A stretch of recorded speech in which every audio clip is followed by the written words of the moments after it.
तो उन्होंने कहा मेरा तो व्यक्तिगत लक्ष्य यह है कि मैं मोक्ष प्राप्ति करूं, लेकिन भारत देश के लिए मेरी भावना है, मेरी अपेक्षा है कि भारत में राम राज्य आ जाए। ये जो राम राज्य की बात गांधी जी ने बार बार कही, इस पर बहुत कुछ उन्होंने लिखा, बोला, लेकिन जब जब गांधी जी के सामने ये प्रश्न आया कि आपकी जो कल्पना है राम राज्य की वो क्या है, तो गांधी जी ने बहुत सहजता से उत्तर दिया कि जो भगवान श्री राम ने कहा वही। अब भगवान श्री राम ने राम राज्य के बारे में, अपने राज्य के बारे में कहां कुछ कहा, इस दृष्टि से बहुत दिन में खोजता रहा और बहुत सारे राम कथा के जो विद्वान लोग हैं, मर्मज्ञ हैं, उनसे मिलता रहा कि भगवान श्री राम ने राम राज्य के बारे में क्या कहा है। ज्यादातर जगह मुझे निराशा हाथ लगी। जितने भी राम कथा के वाचक हैं, जिनके पास में ये प्रश्न लेके गया कि भगवान श्री राम ने राम राज्य के बारे में क्या कहा, अपने राज्य के बारे में क्या कहा, राम राज्य होता कैसा है, उसकी सेना कैसी होती है, उसकी अर्थव्यवस्था कैसी होती है, उसके नियम कायदे कानून कैसे होते हैं, आखिर वो राज्य है तो उसकी राजनीति क्या है, उसकी सीमाएं कैसी हैं, ऐसे ऐसे प्रश्नों को लेकर जब जब मैं साधु संतों से, रामकथा मर्मज्ञों से मिलता रहा तो निराशा ही हाथ लगी, क्योंकि बहुत कोई उचित और स्पष्ट उत्तर उनके यहां से नहीं मिला। फिर कई जगह मुझे ये सुनने को मिला कि ये रामकथा तो अपनी भावना की चीज है, हम इसको कहते हैं, गाते हैं, हमें अच्छा लगता है, लेकिन इसमें से देश की किसी समस्या का समाधान निकलता है या भारत की सभी समस्याओं का समाधान निकलता है, ऐसा महात्मा गांधी मानते थे। उस दृष्टि से विचार किसी ने किया नहीं। फिर मैंने सोचा कि गांधी जी को फिर से पढ़ा जाए कि उन्होंने राम राज्य के बारे में कहीं तो कोई इशारा किया होगा। फिर पढ़ा, बार बार पढ़ा, तो अंत में उनका एक छोटा सा संकेत मिला कि राम की जो कथा है उसी कथा में ये सब है, दिख जाएगा, मिल जाएगा। राम कथा को मैंने फिर पढ़ना शुरू किया। सबसे पहली राम कथा मैंने पढ़ी तो श्री रामचरितमानस, और वो पढ़ने के पीछे दो बड़े आधार थे। उसका सबसे बड़ा आधार ये था कि मेरी जो माँ है वो हर दिन श्री रामचरितमानस के सुंदर कांड का पाठ करती है, हर दिन। ये उनका दैनिक कर्म है, और जब तक वो सुंदर कांड का पाठ नहीं करती हैं तब तक वो ना खाना बनाती है, ना किसी को खिलाती है, ना खाने देती है। तो कानों में उनके शब्द गूंजते रहे। बचपन से मैं वो सुंदर कांड पढ़ता रहा मां के माध्यम से। कभी कभी उन्होंने मुझे पढ़ने के लिए भी बिठाया। हमारे घर में एक पुरानी परंपरा सी है, बहुत साल से चल रही है, कि साल में एक बार श्री रामचरितमानस का पाठ होता है। 24 घंटे का जो अखंड पाठ होता है, उसमें भी मैं बहुत दिन शामिल रहा। बहुत दिन श्री रामचरितमानस का पाठ करने के बाद सोचा कुछ और भी पढ़ा जाए, तो श्री वाल्मीकि रामायण पढ़ी। उन्होंने भगवान श्री राम की कथा को जिस तरीके से कहा है या लिखा है, वो गोस्वामी तुलसीदास जी की तुलना में बहुत अलग है, भिन्न है। श्री गोस्वामी तुलसीदास जी के भगवान राम है और वो आराध्य है। आराध्य के बारे में कोई लिखेगा तो एक दृष्टि से लिखेगा, लेकिन गोस्वामी तुलसीदास जी की तुलना में वाल्मीकि जी के लिए राम आराध्य नहीं है।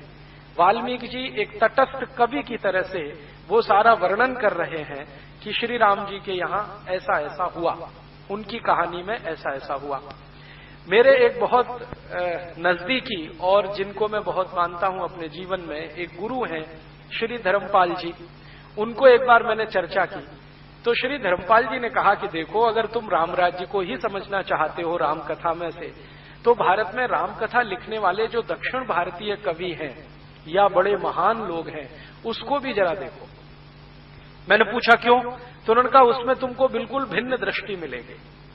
तो दक्षिण भारत में मैं पिछले कुछ वर्षों से घूमता हूं, तो वहां जो राम कथाएं लिखी गई हैं उनमें सबसे ज्यादा चर्चित और सबसे ज्यादा मानी जाने वाली कंब रामायण है। कंब तमिल के एक बहुत बड़े ऋषि हुए, बहुत बड़े ऋषि हुए। जैसे हम वाल्मीकि का अपने यहाँ स्थान मानते हैं, गोस्वामी तुलसीदास का मानते हैं, वैसे ही तमिल समाज के लोग कंब ऋषि को बहुत ऊंचा मानते हैं। तो कंब एक बड़े ऋषि हुए, उन्होंने श्री राम जी की कथा लिखी है और उसको दक्षिण भारत में कंबन रामायण के रूप में जाना जाता है। और मैंने जब श्री कंबन रामायण को पढ़ा तो अद्भुत लगी मुझे। ऐसा लगा कि मुझे बहुत सारा ज्ञान आसानी से उसमें मिल गया।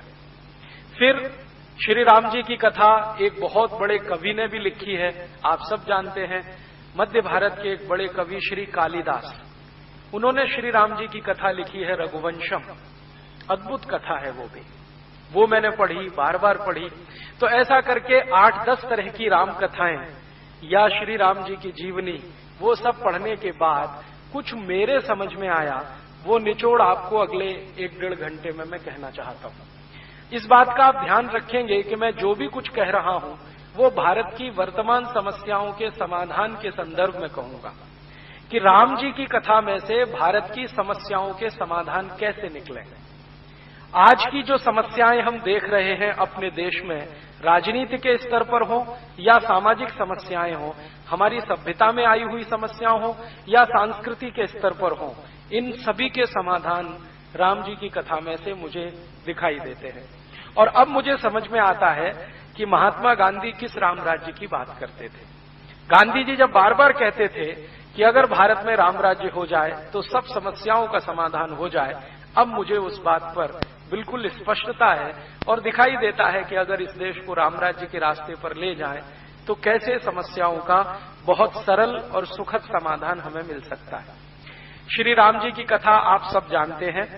कथा कहने में मैं समय खराब नहीं करूंगा क्योंकि कथा आप सभी ने सुनी है।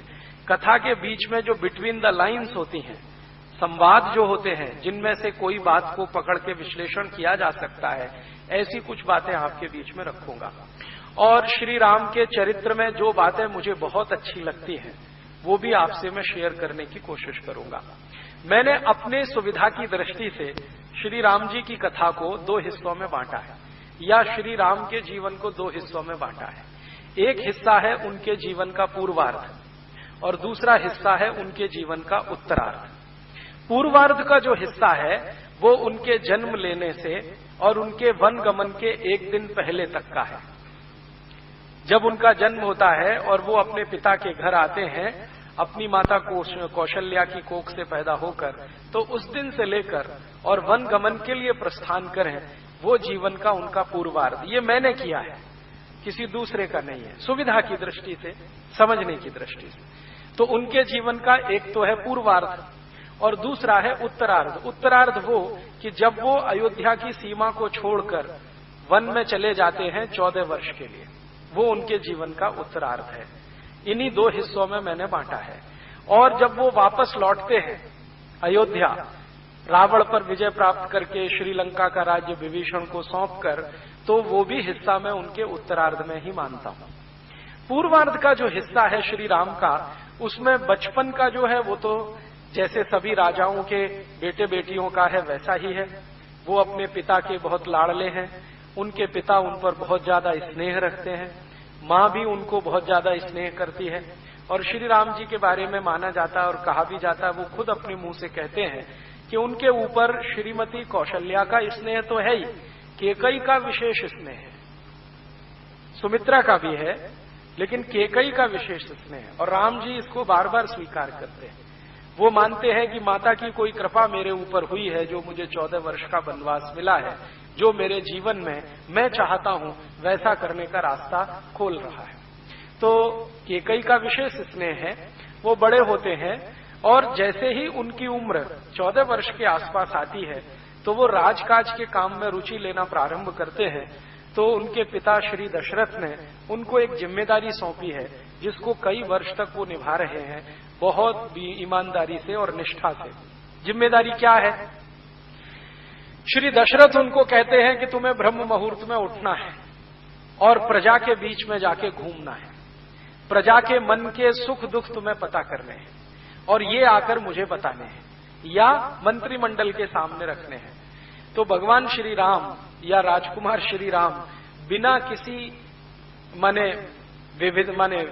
वो तकलीफ के, बिना किसी दुख को महसूस किए हुए या बिना किसी रुकावट के हर दिन नियमित रूप से ब्रह्म मुहूर्त में उठते हैं, दैनिक कर्म से निवृत्त होते हैं और प्रजा के बीच में घूमते हैं, प्रजा से हालचाल पूछते हैं, लोगों से बात करते हैं, आप क्या महसूस करते हैं, राज्य कैसा चल रहा है, नीतियां कैसी हैं राजा के बारे में, राजा के राज्य के अधिकारियों के बारे में नियमित रूप से वो फीडबैक लेते हैं, जानकारी लेते हैं। लौट कर आकर दरबार में अपने पिता श्री दशरथ को बताते हैं कि देखो इस प्रश्न पर प्रजा ऐसा सोचती है, उस प्रश्न पर ऐसे सोचती है। और दशरथ श्री राम की दी गई सूचनाओं के अनुसार बहुत सारे फैसले करते हैं। कोई नीति बदलनी है तो नीतियों को बदलते हैं, राज्य के किसी अधिकारी को दंड देना है तो दंड देते हैं। और दशरथ जी का ऐसा मानना है कि राम झूठ नहीं बोलता, क्योंकि उसमें बहुत सारे सद्गुण हैं। उनमें से एक सद्गुण है कि उसके मुंह से झूठ बात कभी निकलती नहीं, वो झूठ कभी बोलता नहीं, सत्य का आचरण हमेशा रखता है और उसे वो छोड़ता नहीं। तो वो जैसा भी आके भगवान राम उनको बताते हैं, दशरथ जी उनको पूरा का पूरा मान करके अक्षर से सच है वैसे ही वो न्याय करते हैं, वैसे ही फैसले करते हैं। तो उनका राज्य बहुत अच्छे से चल रहा है, प्रजा में काफी सुख है, दुख नहीं है, तकलीफें नहीं है। तो श्री राम जी के 14 वर्ष के आसपास की उम्र का समय इस कार्य में बीत रहा है। माने दशरथ जी के मन में ये अपेक्षा हो रही है कि एक दिन आकर ये अच्छे से गद्दी संभालेगा और ये अच्छा राजा सिद्ध होगा। और राम जी भी अपना कर्तव्य मानकर उसको नियमित रूप से कर रहे हैं। जब जब उनके सामने ऐसा कोई मौका आता है कि जाओ अपने ननिहाल चले जाओ या अपने किसी रिश्तेदार के घर चले जाओ, तो वो किसी न किसी कारण से अपने को रोकते हैं और वो बार बार कहते हैं कि मैं ननिहाल गया तो ये बड़ा काम रुक जाएगा, इसलिए ननिहाल जाना हर बार वो टालते हैं। जबकि उनके जो भाई हैं भरत, उनको जब मौका मिले ननिहाल जाने का वो सहर्ष तैयार रहते हैं। और उनकी मां भी उनको बहुत प्रेरित करती है कि तुम ज्यादा समय वहीं रहो तो अच्छा है। तो ऐसा कुछ अंतर सा दिखाई देता है। बाद में उनके इसी उम्र के आसपास के समय में उस राज्य के एक बड़े गुरु विश्वामित्र जी आके श्री राम को उनके पिता से मांग लेते हैं और वो कहते हैं कि देखो मैं वन में यज्ञ करना चाहता हूं और यज्ञ करने के लिए रास्ते में बहुत सारी रुकावटें हैं। उन रुकावटों में सबसे बड़ी रुकावट है राक्षस हैं, वो यज्ञ संपन्न नहीं होने देते, किसी न किसी बहाने कोई न कोई विघ्न डालते रहते हैं। मैं शस्त्र नहीं उठाने की कसम खा चुका हूं, वरना मैं स्वयं इन राक्षसों का संहार करने में समर्थ हूं। तो मुझे आप अपना बेटा दीजिए जो इन राक्षसों का संहार करे और मेरा यज्ञ निर्विघ्न संपन्न करे। बाद में विश्वामित्र जी दशरथ के दरबार में आकर पूरी कहानी सुनाते हैं कि इन राक्षसों ने कैसा उत्पीड़न कर रखा है, कैसा अत्याचार मचा रखा है, कैसे ये सब चीजों को तहस नहस करने में लगे हुए हैं, आदि आदि। आप जानते हैं कि राजा दशरथ के जो गुरु हैं वो वशिष्ठ हैं, लेकिन विश्वामित्र भी उनसे कुछ नीचे नहीं है। वशिष्ठ की राज दरबार में बहुत इज्जत है, सम्मान है, लेकिन विश्वामित्र का समाज में बहुत सम्मान है। उस समय का जो समाज है, उस समाज में विश्वामित्र की ऊंचाई बहुत है और राज्य के अंदर वशिष्ठ की ऊंचाई है। तो जब विश्वामित्र आते हैं और राम जी को मांगते हैं तो दशरथ कहते हैं कि ठीक है, मैं वशिष्ठ से बात करूंगा और मेरे गुरु अगर कहते हैं तो जरूर शहर से जाने की अनुमति है। तो वशिष्ठ से दशरथ जी का संवाद होता है। उस संवाद में श्री राम जी भी पहुंच जाते हैं। हालांकि उनको उनके पिता ने अनुमति नहीं दी है कि तुम इसमें शामिल हो, लेकिन वो कहते हैं कि मेरे बारे में फैसला हो रहा है, इसलिए मेरा रहना आवश्यक है। तो वशिष्ठ जी कुछ ऐसे इशारे में संकेत करते हैं कि राम का वहां जाना ठीक नहीं है, उसकी जरूरत भी नहीं है। हम चाहें तो विश्वामित्र के साथ अपनी सेना को भेज देते हैं, ये सेना जाएगी, राक्षसों का संहार करके वापस आ जाएगी, इसमें कोई तकलीफ नहीं है। तो राम पूछ रहे हैं आप ऐसा क्यों सोचते हैं? तो वशिष्ठ कहते हैं कि देखो तुम्हारे पिताजी वृद्ध हो चुके हैं, इनको अभी वानप्रस्थी होना है, राजकाज से मुक्त होना है, अब तुम्हें इस राज्य को संभालना है, तुम्हें ये पद मिलना है, इस पर बैठकर इसकी गरिमा है, इसकी इज्जत है, प्रतिष्ठा है, वो बढ़ानी है, इसलिए हम तुमको वन नहीं भेज सकते। पता नहीं वहां कितना समय लगे, 2 वर्ष लग जाएं, 5 वर्ष लग जाएं, हो सकता है ज्यादा समय लग जाए, क्योंकि ये राक्षसों का साम्राज्य, खासकर जो मायावी राक्षस हैं उनका साम्राज्य बहुत फैल गया है। अयोध्या की सीमा को छोड़कर जितनी सीमाएं वर्णन की गई हैं वो सब राक्षसों के कब्जे में है। तो श्री राम कहते हैं कि मुझे जीवन में एक ही तो मौका मिल रहा है अपने को साबित करने का, और आप वो भी मुझसे छीन लेना चाहते हैं। और वो कहते हैं कि मुझे तो लगता है कि विश्वामित्र मेरे बड़े हितैषी हैं आपकी तुलना में। तो वशिष्ठ उनसे पूछ रहे हैं कि तुमको ऐसा क्यों लगता है?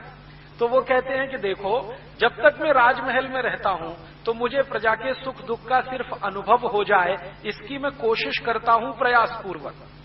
लेकिन अगर मैं राजमहल छोड़ के चला जाऊं और जंगल में रहने लगूं ऐसे ही जैसे सामान्य प्रजा रहती है, तो मुझे प्रयासपूर्वक अनुभव नहीं करना पड़ेगा, आसानी से मुझे अनुभव होने लगेगा। तो जब तक मैं ये राजमहल के सुख नहीं छोड़ूंगा तब तक मुझे दुख का अनुभव होगा नहीं, और जब तक दुख का अनुभव नहीं होगा तब तक न्याय और अन्याय का अंतर मुझे नहीं पता होगा, श्रेय और प्रेय का अंतर नहीं मालूम है, क्या अभीष्ट है क्या नहीं है ये मैं समझ नहीं पाऊंगा, इसलिए मुझे तो जाना ही है। अब इस तरह के वाक्य जब वो बोलते हैं तो वशिष्ठ जी कहते हैं कि फिर ठीक है, जैसी तुम्हारी इच्छा।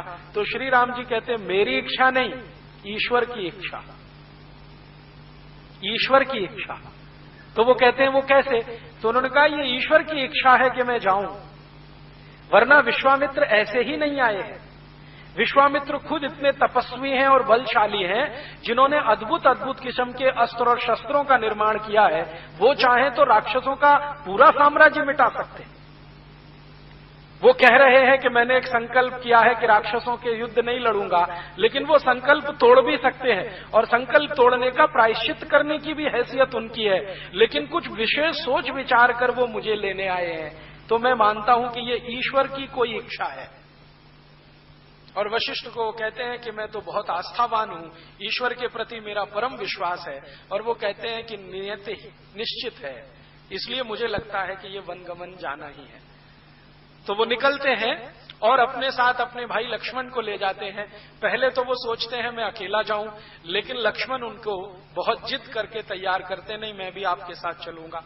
लक्ष्मण की जो मां है सुमित्रा, वो उनको बार बार ये सिखा रही है कि तुम्हें राम की छाया बन के रहना है, जीवन के किसी भी मोड़ पर उन्हें छोड़ना नहीं है, तुमको उनसे सीखना है, अपना इष्ट उनको बनाना है। तो सुमित्रा की शिक्षा, बाद में दशरथ का आशीर्वाद, दोनों मिलकर विश्वामित्र के साथ जाते हैं। अब विश्वामित्र के साथ जब वो जा रहे हैं तो सबसे महत्व की बात जो मुझे समझ में आती है वो ये कि जब उनको कहा उनके पिताश्री दशरथ ने कि देखो राक्षसों से युद्ध होगा, तुम अपने साथ सेना लेकर जाओ, तो श्री राम कहते हैं कि सेना लेकर गया तो क्या फायदा। तो कहते हैं अच्छा ठीक है, सेना लेके नहीं जा रहे हो तो अस्त्र शस्त्र लेकर जाओ। तो उन्होंने कहा अयोध्या के अस्त्र शस्त्रों से लड़ा तो क्या फायदा। फिर वो कह रहे हैं कि अच्छा ठीक है, ना तुम सेना ले जाना चाहते हो ना अस्त्र शस्त्र ले जाना चाहते हो, इस राज्य के कुछ बहादुर सैनिक हैं उनको अपने साथ ले जाओ।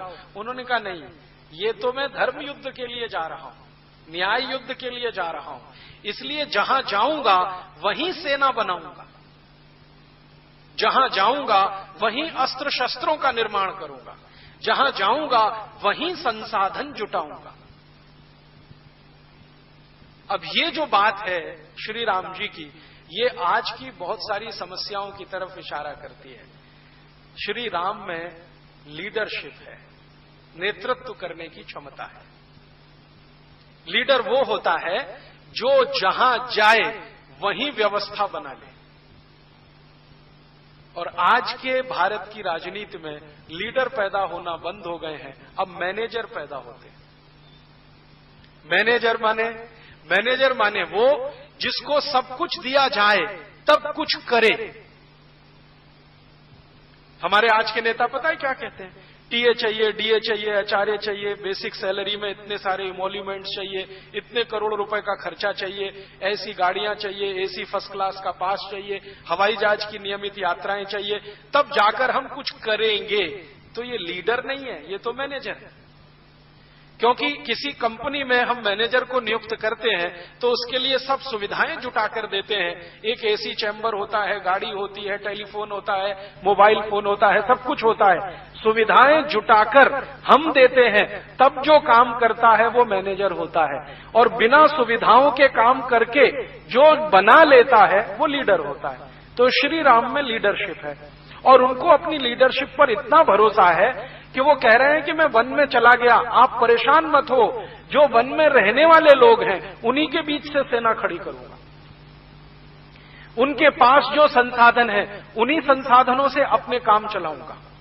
कभी मैं अयोध्या राज की सेना मांगने के लिए नहीं आऊंगा। हां, जरूरत पड़ेगी तो गुरु विश्वामित्र का निर्देश लेता रहूंगा और युद्ध नीति में उनसे कुछ सीखता रहूंगा, लेकिन मांगने तो नहीं आऊंगा। उनका अपना आत्मविश्वास इतने गजब का है। और वो लक्ष्मण को पूछते हैं, तुम्हें मंजूर है? हम बिना सेना के जा रहे हैं, बिना दास दासियों के जा रहे हैं, बिना संसाधनों के जा रहे हैं, हम अपना रथ भी लेके नहीं जा रहे हैं, रथ भी यहीं छोड़ेंगे। अयोध्या की सीमा खत्म हो जाएगी, उसके बाद रथ आगे नहीं जाएगा, पैदल ही जाना पड़ेगा। जैसे विश्वामित्र कहेंगे वैसे ही करना पड़ेगा। कंदमूल खाने पड़ेंगे, जंगलों में सोना पड़ेगा, पेड़ के नीचे कुटिया बनानी पड़ेगी। हो सकता है कि बहुत सारे कीड़े मकोड़े हमें परेशान करें, उनके बीच में सुरक्षित रहना पड़ेगा। तैयार हो? तो लक्ष्मण कहता है, इसमें पूछने की क्या बात है? तो वो कहते हैं, नहीं नहीं, अभी तक तुमने दुख देखा नहीं है, अभी तो राजमहल के सुख में तुम रहे हो। तो वो पूछ रहे हैं लक्ष्मण को कम्बन रामायण में जो ऋषि है ना, उन्होंने राम के बराबर रखा है। मतलब लक्ष्मण बोलते हैं, रामचरितमानस में लक्ष्मण ज्यादा सुनते हैं, कंब रामायण में लक्ष्मण बोलते हैं और बराबर बोलते हैं। तो कंब रामायण में लक्ष्मण कह रहे हैं कि अच्छा, आपने कौन सा दुख देखा है इन महलों में? आपने अभी तक सुख ही सुख देखा है, तो मैंने भी देखा है। अब आप दुख झेलना शुरू करेंगे, मैं भी सीख लूंगा, इसमें कोई मुश्किल नहीं है, चलो। तो दोनों निकलते हैं विश्वामित्र के साथ। विश्वामित्र के साथ रास्ते भर जो संवाद उनका चला है, अद्भुत है, बहुत ही अद्भुत है। विश्वामित्र राम को बहुत सारे प्रश्न करते हैं और उन प्रश्नों के जो वो उत्तर देते हैं तो विश्वामित्र गदगद होते हैं।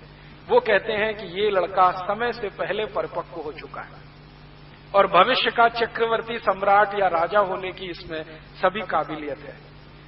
तो ऐसे बहुत सारे प्रश्न हैं जो विश्वामित्र और राम के संवाद के रूप में है। तो विश्वामित्र पहला प्रश्न पूछ रहे हैं, राम तुम्हें मालूम है हम कहां जा रहे हैं? तो हाँ, वन में जा रहे हैं, कहीं आपकी कुटिया बनी हुई है, वहां राक्षस बहुत उत्पात मचा रहे हैं, वो आपको यज्ञ नहीं करने दे रहे हैं और आपको यज्ञ करना है, क्योंकि ये यज्ञ आप अपने लिए नहीं कर रहे हैं, समाज के लिए कर रहे हैं, समाज को सुख मिले इसके लिए यज्ञ कर रहे हैं। तो मैं भी समाज का एक अंग हूं, आपके यज्ञ में निर्विघ्नता आए, वो संपन्न हो, ऐसी मेरी इच्छा है, उसमें सहयोग करने जा रहा हूं। तो वो पूछ रहे हैं विश्वामित्र कि तुम जहां जा रहे हो वहां किस तरह के राक्षस रहते हैं, अंदाजा है? तो उन्होंने कहा, अंदाजा तो नहीं है, लेकिन देख लूंगा, पता चल जाएगा कितने मजबूत हैं, कितने ताकतवर हैं, उनकी शक्ति कितनी है, मेरी शक्ति कितनी है। तो फिर वो कह रहे हैं कि सेना तो लिया नहीं है हमने, राजा दशरथ तो तैयार थे सेना देने के लिए, पैसा भी लिया नहीं है हमने, दास दासियां लिया नहीं है हमने, मैनेजर लिए नहीं है, तुम्हारे सहयोगी है नहीं, तुम्हारे पास अपना तीर कमान है, धनुष है, लक्ष्मण के पास इतना है, अब क्या करेंगे वहां? तो श्री राम कहते हैं एक वाक्य, वो कहते हैं कि हम जन सेना बनाएंगे। राजा दशरथ की सेना तो दूसरे तरह की है, हम तो दूसरे तरह की सेना बनाएंगे। तो विश्वामित्र जिज्ञासा से पूछते हैं, तुम्हारा क्या मानना है, राजा दशरथ की सेना कैसी है? तो वो कहते हैं, राजा दशरथ की सेना में जितने भी सैनिक हैं वो सब वेतन पर काम करने वाले हैं। तो इनकी जो देशभक्ति है या स्वामी भक्ति है वो वेतन से जुड़ी हुई है। जब तक इनको समय से वेतन मिलता रहता है, इनके मन में देशभक्ति प्रज्वलित रहती है। जो एक महीने भी इनका वेतन ना मिले तो ये सब बिखर जाते हैं, इनमें दम नहीं है। इनकी ताकत से राक्षस राज्य का सफाया नहीं होता। तो फिर विश्वामित्र पूछ रहे हैं, तुम्हें शक है कोई? हां, राम कह रहे हैं, बहुत बड़ा शक है। अगर राक्षसों का कोई राजा इनके पास आए और हमसे ज्यादा सैलरी और पगार ऑफर कर दे तो ये तो सब चले जाएंगे उनके पास, इन पे भरोसा नहीं है मुझे। तो उन्होंने कहा, तुम ऐसा किस आधार पर कहते हो? तो उन्होंने कहा, मैं रोज यही देखता हूं अपने राज्य माने अयोध्या में, मैं रोज सुबह ब्रह्म मुहूर्त में निकलता हूं, सैनिकों के घर में भी जाता हूं, सेना प्रमुख के यहां भी जाके बैठता हूं, उनसे जो संवाद होते हैं उससे मेरे समझ में आता है कि ये पैसे के लिए लड़ने वाले हैं, इनकी ताकत नहीं है। इसलिए मैं तो ऐसे सैनिक तैयार करूंगा जो अपने सम्मान और इज्जत के लिए लड़ेंगे, अपने अस्तित्व के लिए लड़ेंगे, उनकी ताकत इनसे कई गुनी ज्यादा होगी। तो विश्वामित्र पूछ रहे हैं कि जरा और स्पष्ट करो। तो वो कह रहे हैं कि देखो, जंगलों में कोई लोग तो रहते हैं। तो विश्वामित्र से पूछ रहे हैं, बताओ कौन तरह के लोग रहते हैं। तो विश्वामित्र भारत के उन जनजातियों के नाम गिना रहे हैं उनको जो जंगलों में निवास करती हैं। जैसे गोंड जनजाति है, भील जनजाति है, कोल जनजाति है, ऐसी 4556 जनजातियां हैं जो शहरों में नहीं रहती, नगरों में नहीं रहती। आज दुर्भाग्य से हम उन सबको आदिवासी कहते हैं, राम उनको जनजाति के रूप में संबोधित करते हैं। तो राम कह रहे हैं कि ये जो 4556 किस्म की जनजातियां हैं, इनका राक्षसों से क्या लेना देना है। तो विश्वामित्र समझाते हैं कि राक्षस इन्हीं को परेशान करते हैं, इनके घर लूट लेते हैं, इनकी संपत्ति लूट लेते हैं, इनके घर की बेटियों को ले जाते हैं, इनकी पत्नियों का शील हरण कर देते हैं, उनकी बेइज्जती करते हैं, उनका सम्मान खत्म कर देते हैं और घरों में आग लगा देते हैं, इनके घरों से पकड़े हुए लोगों को दास बनाकर कहीं बेच देते हैं। राक्षस इस किस्म के लोग हैं। तो राम कहते हैं कि बस मेरा समाधान हो गया। विश्वामित्र पूछते हैं क्या। तो कहते हैं मैं इन्हीं के बीच में जाऊंगा, चूंकि राक्षस इनको परेशान कर रहे हैं, चूंकि ये राक्षसों से पीड़ित हैं, चूंकि उनसे बहुत साल से शोषित हैं, चूंकि इनके सम्मान को राक्षसों ने बार बार तोड़ा है, इसलिए इनके मन में चिंगारी थोड़ी सी सुलगाऊंगा, ये बहुत बड़े सैनिक बन जाएंगे। तो विश्वामित्र कहते हैं कि राम, ये तो सब साधारण लोग हैं। कैसे लोग हैं? राम पूछ रहे हैं, मैंने तो देखा नहीं है। तो वो राम जी को समझा रहे हैं विश्वामित्र के, देखो इन जनजातियों में कुछ जनजातियां ऐसी हैं जो लोहे के औजार बनाती हैं, माने लोहारी का काम करती है। तो राम ने कहा तब तो बहुत अच्छा है, जो लोहारी जानते हैं वो अस्त्र शस्त्र भी बना सकते हैं। जिनको रॉ मटेरियल पीटना आता है, कच्चे लोहे को पीटना आता है, वो शस्त्रों का निर्माण भी कर लेंगे, अस्त्रों का भी निर्माण कर लेंगे। अब बताओ दूसरे कौन है? तो उन्होंने कहा दूसरी वो जनजातियां हैं जो कुम्हारी का काम करती हैं। तो उनका फिर तो और काम बन गया मेरा। तीसरी जनजातियां बैलगाड़ी बनाने का काम करती हैं, चौथी जनजातियां बांस का काम करती हैं। तो श्री राम जी कहते हैं कि ये जितने तरह की जनजातियां हैं, चूंकि सब कुछ न कुछ काम करते हैं, इसलिए मेरी सेना इन्हीं से बनेगी। अब ये सेना युद्ध कैसे करेगी? तो श्री राम जी कहते हैं कि ये हर समय युद्ध नहीं करेगी, ये सेना के सैनिक हर समय अपना काम करेंगे। जब युद्ध का समय आएगा तो काम छोड़कर मैदान में लड़ेंगे। तो विश्वामित्र कहते हैं कि तब तो इनको विशेष प्रशिक्षण देना पड़ेगा। तो राम ने कहा उसकी जिम्मेदारी मैं लेता हूं, इनको विशेष प्रशिक्षण देना है वो मेरी जिम्मेदारी है। तो इस तरह का संवाद करते करते सीमा खत्म होती है और विश्वामित्र के वन का जो स्थान है वहां आके वो टिकते हैं। आते ही मुठभेड़ हो जाती है और वो वध करना शुरू करते हैं। आप जानते हैं कि जो सबसे बड़ी राक्षसनी का वध किया है वो ताड़का है, और उस ताड़का का वध करने में उनको सब समझ में आ जाता है कि ये राक्षसों की राज्य व्यवस्था कैसी है, इनकी नीतियां कैसी हैं, न्याय कैसे हैं, कानून कैसे हैं, आदि आदि। तो राम और लक्ष्मण एक दूसरे से संवाद करते हैं कि हम कुछ भी करेंगे, इन राक्षसों का सफाया करेंगे, क्योंकि ये धर्म के विरुद्ध है, न्याय के विरुद्ध है। तो लक्ष्मण जी पूछते हैं, भैया ये न्याय क्या होता है, अन्याय क्या होता है? तो जो सुंदर परिभाषा उन्होंने दी है वो आज 5,13,000 साल के बाद भी उतनी ही सुंदर है। राम जी कह रहे हैं कि देखो, जो व्यक्ति स्वार्थ को छोड़कर परमार्थ के लिए लड़ता है, दूसरों की इज्जत बढ़ाने के लिए लड़ता है, दूसरों का सम्मान बढ़ाने के लिए लड़ता है, दूसरों की रोजी रोटी बचाने के लिए लड़ता है, वो सबसे बड़ा न्यायी है। और जो दूसरों की परवाह ही नहीं करता, सिर्फ अपने ही स्वार्थ में डूबा रहता है, राम कहते हैं उससे ज्यादा अन्यायी दूसरा कोई नहीं है। आज की समय में देख लें, ये परिभाषा बिल्कुल सटीक बैठती है। आज कलयुग आ गया है, राम जी का युग तो चला गया है, 5,13,000 साल से कुछ ज्यादा समय बीत गया है।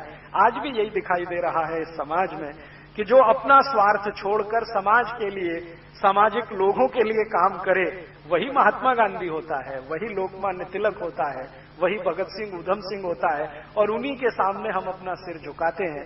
और जो सब कुछ परमार्थ छोड़कर स्वार्थ में डूबा रहता है, वो भले ही हजारों करोड़ लोगों को या हजारों करोड़ की संपत्ति का मालिक हो, समाज उसको भूल जाता है, 10 दिन भी याद नहीं करता। हजारों करोड़ की संपत्ति के मालिकों का स्वर्गवास होता है। मैं पिछले 20 साल से, जब से मेरी समझ बनी है, देख रहा हूं 10 दिन के बाद 11वें दिन कोई याद नहीं करता। फिर उनको याद कराने के लिए अखबार में कुछ करोड़ रुपए के विज्ञापन देने पड़ते हैं कि हाँ, हमारे सेठ जी का आज स्वर्गवास हुआ था, हम उनको याद कर रहे हैं। माने करोड़ों रुपए का विज्ञापन खर्च कर रहे हैं। समाज उनको याद नहीं करता है। महात्मा गांधी को याद करने के लिए कोई विज्ञापन नहीं देना पड़ता है। भगत सिंह को याद करने के लिए कोई विज्ञापन नहीं लगता, उधम सिंह को याद करने के लिए विज्ञापन नहीं लगता। तो राम जी बनाकर गए, ये परिभाषा हमारी नहीं है कि जो दूसरों के लिए लड़ रहा है, उनके संघर्ष में है, तो वो तो न्याय के रास्ते पर है। जो अपने स्वार्थ के लिए है, वो तो अन्याय के रास्ते पर है। तब वो बात चल रही है कि ये जो रावण है, वो किस रास्ते पर है? तो राम कह रहे हैं निश्चित रूप से अन्याय के रास्ते पर है। रावण अपने लिए लड़ रहा है, अपनी जाति के लिए लड़ रहा है, इसके आगे कुछ नहीं। तो वो तो अन्याय के रास्ते पर है। ये राक्षस सब अन्याय के रास्ते पर है। हम न्याय के रास्ते पर इसलिए हैं कि हम अपने स्वार्थ को छोड़कर अयोध्या से यहां आए हैं, और यहां आने के बाद हम जीतेंगे इस युद्ध को, ये मेरा विश्वास है। लेकिन अपना राज्य कायम नहीं करेंगे। ये पूरा राज्य इन्हीं को सौंपकर हम चुपचाप यहां से निकल जाएंगे। तो लक्ष्मण कहते हैं, अरे मैं तो ये सोच के बैठा था कि ये पूरा किष्किंधा का राज्य हमारा होने वाला है। ये जो किष्किंधा है ना, वन का एक बड़ा क्षेत्र है, जिसका राजा काफी दिनों तक बाली रहा है। उसके बाली के बाद सुग्रीव रहा है, और बाली के पहले रावण वहां का राजा है, माने रावण की क्षेत्र का है। तो वो कह रहे हैं, लक्ष्मण मैं तो ये सोच के आया था कि हम इस राज्य को जीत लेंगे, राक्षसों से मुक्त कर लेंगे, ये तो हमारे अयोध्या का अंग बनेगा। तो कहते हैं, लक्ष्मण तुम भी अन्याय के रास्ते पर जाना चाहते हो? तो लक्ष्मण कह रहे हैं कि हमारे भारत में तो चक्रवर्ती सम्राट वही होता है जो दूसरों के राज्य को जीत लेता है। तो राम कहते हैं कि मैं चक्रवर्तित्व की परिभाषा बदलना चाहता हूं और एक नई परिभाषा गढ़ना चाहता हूं। अब आप जरा देखिए इस बात को। राम के पहले उनके वंश में जितने भी महान राजा हुए, रघु हुए, दिलीप हुए, अज हुए, इन सभी ने चक्रवर्तित्व की परिभाषा बनाई है क्या? कि किसी राज्य के लिए अगर वो लड़े, जीत लिया, तो राज्य उनके अधीन आया, राज ने उनकी मातहती की। और इस तरह से रघु चक्रवर्ती हुए, अज चक्रवर्ती हुए, दिलीप चक्रवर्ती हुए। ये सब दशरथ के पूर्वज हैं, दशरथ के पिता पितामह ये सब हैं। राम कहते हैं कि मैं अपने कुल में चक्रवर्तित्व की परिभाषा बदलना चाहता हूं और आज से नई परिभाषा गढ़ना चाहता हूं कि हम राज्यों को जीतेंगे, लेकिन अपने राज्य का अंग नहीं बनाएंगे। इसी राज्य में से किसी को निकालकर उसको राजा बनाकर हम वापस अपने घर चले जाएंगे। तो लक्ष्मण कह रहे हैं कि भैया इनमें तो हैसियत नहीं है राजा होने की। तो कह रहे हैं कि हम हैसियत पैदा करेंगे। ये तो ठीक है कि इनमें हैसियत नहीं है, लेकिन हम हैसियत पैदा करेंगे, इनको ट्रेनिंग देंगे, विचार की ट्रेनिंग, विचार का प्रशिक्षण, अस्त्र शस्त्र का प्रशिक्षण, राजनीति का प्रशिक्षण, ये सब हम देंगे तो ये राज्य भी चलाने के काबिल हो जाएंगे। तो लक्ष्मण पूछ रहे हैं कि फिर ये कौन सा तंत्र बनेगा? तो राम कह रहे हैं ये गणतंत्र बनेगा, यही प्रजातंत्र बनेगा। मुझे अब समझ में आता है कि प्रजातंत्र के मूल शायद श्री राम ही हैं। उनके पहले इस देश में प्रजातंत्र कहीं नहीं है। प्रजातंत्र में आज जो परिभाषा चलती है ना, लोगों का शासन, लोगों के लिए, लोगों के द्वारा, और राम जी ने तो यही सिद्ध कर दिया। वन में गए हैं और छोटे छोटे राज्य जो राक्षसों के कब्जे में हैं उनको मुक्त कराया है, संहार किया है रावण के सहयोगी राक्षसों का, और अच्छे तरीके से किया है, जड़मूल से खत्म कर दिया है, लेकिन किसी भी राज्य को अयोध्या में नहीं मिलाया है। हर स्थानीय गोंड जाति के किसी एक स्थानीय व्यक्ति को राजा बना दिया, भील जाति के किसी स्थानीय व्यक्ति को राजा बना दिया, कोल जाति के किसी स्थानीय व्यक्ति को राजा बना दिया, तो गोंडों का राज्य स्थापित करा दिया, भीलों का राज्य स्थापित करा दिया, कोलों का राज्य स्थापित करा दिया, और वो राज्य हजारों साल तक इस देश में चलता आया, हजारों साल तक। अगर आप गोंड जनजाति के लोगों के बीच में जाकर, कोल जनजाति के लोगों के बीच में जाकर, या भील जनजाति के लोगों के बीच में जाकर संवाद करें, तो वो कहते हैं ये राज्य तो राम का दिया हुआ है। मैं पिछले 4-5 वर्षों में मध्य और दक्षिण भारत में रहने वाली ये जो जनजातियां हैं, गोंड जनजाति सबसे ज्यादा मध्य भारत में है। ये जो मध्य प्रदेश का हिस्सा है, थोड़ा महाराष्ट्र का और बहुत बड़ा आंध्र प्रदेश का, यहां पर गोंड जनजातियों के लोग रहते हैं। कोल जनजाति थोड़ा उससे नीचे है, और भील काफी बड़े इलाके में। इन तीनों जनजातियों के प्रमुखों के बीच में जाकर कई दिन रहा हूं और उनकी रामकथा सुनी है। वो हर बार रामकथा की शुरुआत ही कहते हैं, हे भगवान श्री राम, ये राज्य आपका दिया हुआ है, हम तो आपके सेवक हैं। और जब कंब रामायण मैंने पढ़ा तो बिल्कुल बात समझ में आई। वो लक्ष्मण को कह रहे हैं कि राज्य हम जीतेंगे, देंगे इनको वापस, राजा इन्हीं का होगा, हमारा कोई व्यक्ति यहां राजा बन के नहीं बैठेगा। तो राक्षसों से, रावणों से राज्य छीनकर भीलों को, कोलों को और दूसरी जनजातियों को राजा बनाते चले जाना, ये राम ने चक्रवर्तित्व की नई परिभाषा दी है। और इसलिए शायद वो आदर्श और मर्यादा पुरुषोत्तम माने गए। हमारे यहां इसके पहले कभी ऐसा हुआ नहीं। श्री राम जी के पहले का जो भी इतिहास भारत का पढ़ाता रहा है, या जिसको भी थोड़ी समझ है, वो ये है कि जिस भी राजा ने दूसरे को जीत लिया, अपने मातहत उसने कर लिया। लेकिन श्री राम कहते हैं कि जीता और उन्हीं में से किसी को राजा बनाया। फिर ये कहानी का एक हिस्सा पूरा होता है।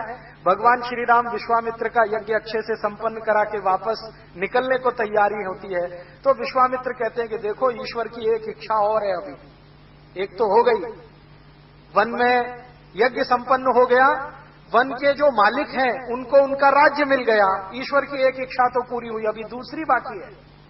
राम पूछते हैं वो क्या? कि तुम्हारा विवाह, वो भी ईश्वर की इच्छा से ही निश्चित है। तो राम जी पूछ रहे हैं विश्वामित्र से कि आपने कहां देखा है मेरे विवाह के लिए? तो कहते हैं मैंने देखा है और तय भी कर लिया, विवाह तुम्हारा वहीं होना है। कौन है, क्या है? तो राजा जनक की कहानी उनको वो सुनाते हैं कि एक राजा जनक है, उनकी एक पुत्री है जिसको उन्होंने उत्पन्न तो नहीं किया है, लेकिन उसको पुत्री की तरह से पाला है। तो राम पूछते हैं कि उन्होंने उत्पन्न नहीं किया है, माने वो उनके कुल की नहीं है? कि हाँ, कुल की नहीं है। तो कहां से मिली? तो कहते हैं खेत में मिली है, मिट्टी में मिली है, खेत में मिली है।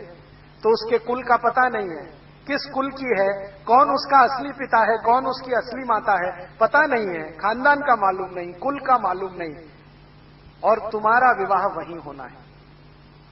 तो श्री राम कहते हैं कि पिताजी से पूछा है? तो राम जी को विश्वामित्र कह रहे हैं कि पूछें न पूछें, ये तो हरि की इच्छा है, होना तो वही है। तो राम पूछ रहे हैं कि क्या ईश्वर मेरे हाथों कोई दूसरा भी ऐसा काम कराना चाहता है?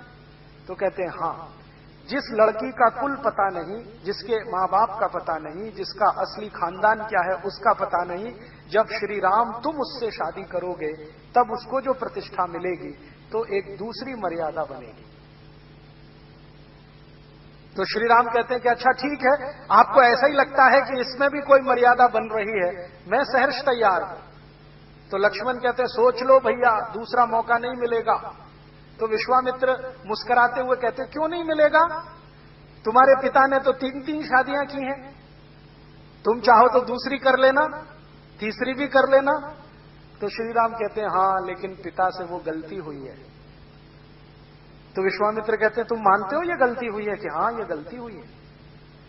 तो तुम अगर मानते हो ये गलती हुई है तो कौशल्या ही तुम्हारी मां नहीं है, केकई भी है, सुमित्रा भी है, और तुम ये भी मानते हो कि तुम्हारे पिता ने 3 शादियां करके गलती की है, तो फिर ये कैसे है? ये तो द्वंद्व है।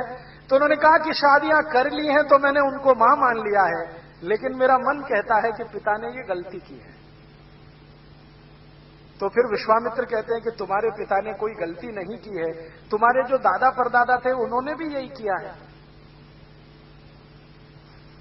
और राम का जो वंश है, जिसको रघुवंश कहते हैं, रघुवंश के सभी राजाओं ने एक से ज्यादा शादियां की हैं, अर्थात सभी के पास एक से ज्यादा पत्नियां हैं। तब राम कहते हैं कि गुरुदेव, मैं आपके सामने संकल्प करता हूं कि मैं दूसरी मर्यादा एक पत्नी व्रत की सिद्ध करके रहूंगा। तो वो पूछते हैं कैसे, क्यों? तो वो कहते हैं कि मैंने अपने महल में देखा है, कौशल्या दशरथ की पहली पत्नी है, जैसे ही दूसरी आई तो कौशल्या के प्रति दशरथ में उपेक्षा भाव आया, और तीसरी आई तो कौशल्या और सुमित्रा के प्रति उपेक्षा भाव आया, और केकई के प्रति समर्पण भाव आया। और उसी समर्पण भाव का परिणाम है कि हमारे महल में बहुत कुछ ऐसा हुआ जो होने लायक नहीं है। तो दशरथ कहते हैं, राम, तुम समय से पहले परिपक्व हो चुके हो। तो वो कहते हैं कि गुरुदेव, मैं परिपक्व हुआ हूं इतना मुझे नहीं मालूम, लेकिन ईश्वर मुझसे बहुत कुछ कहलवाता है, मुझे कई बार मालूम नहीं होता मैं क्या कह जाता हूं।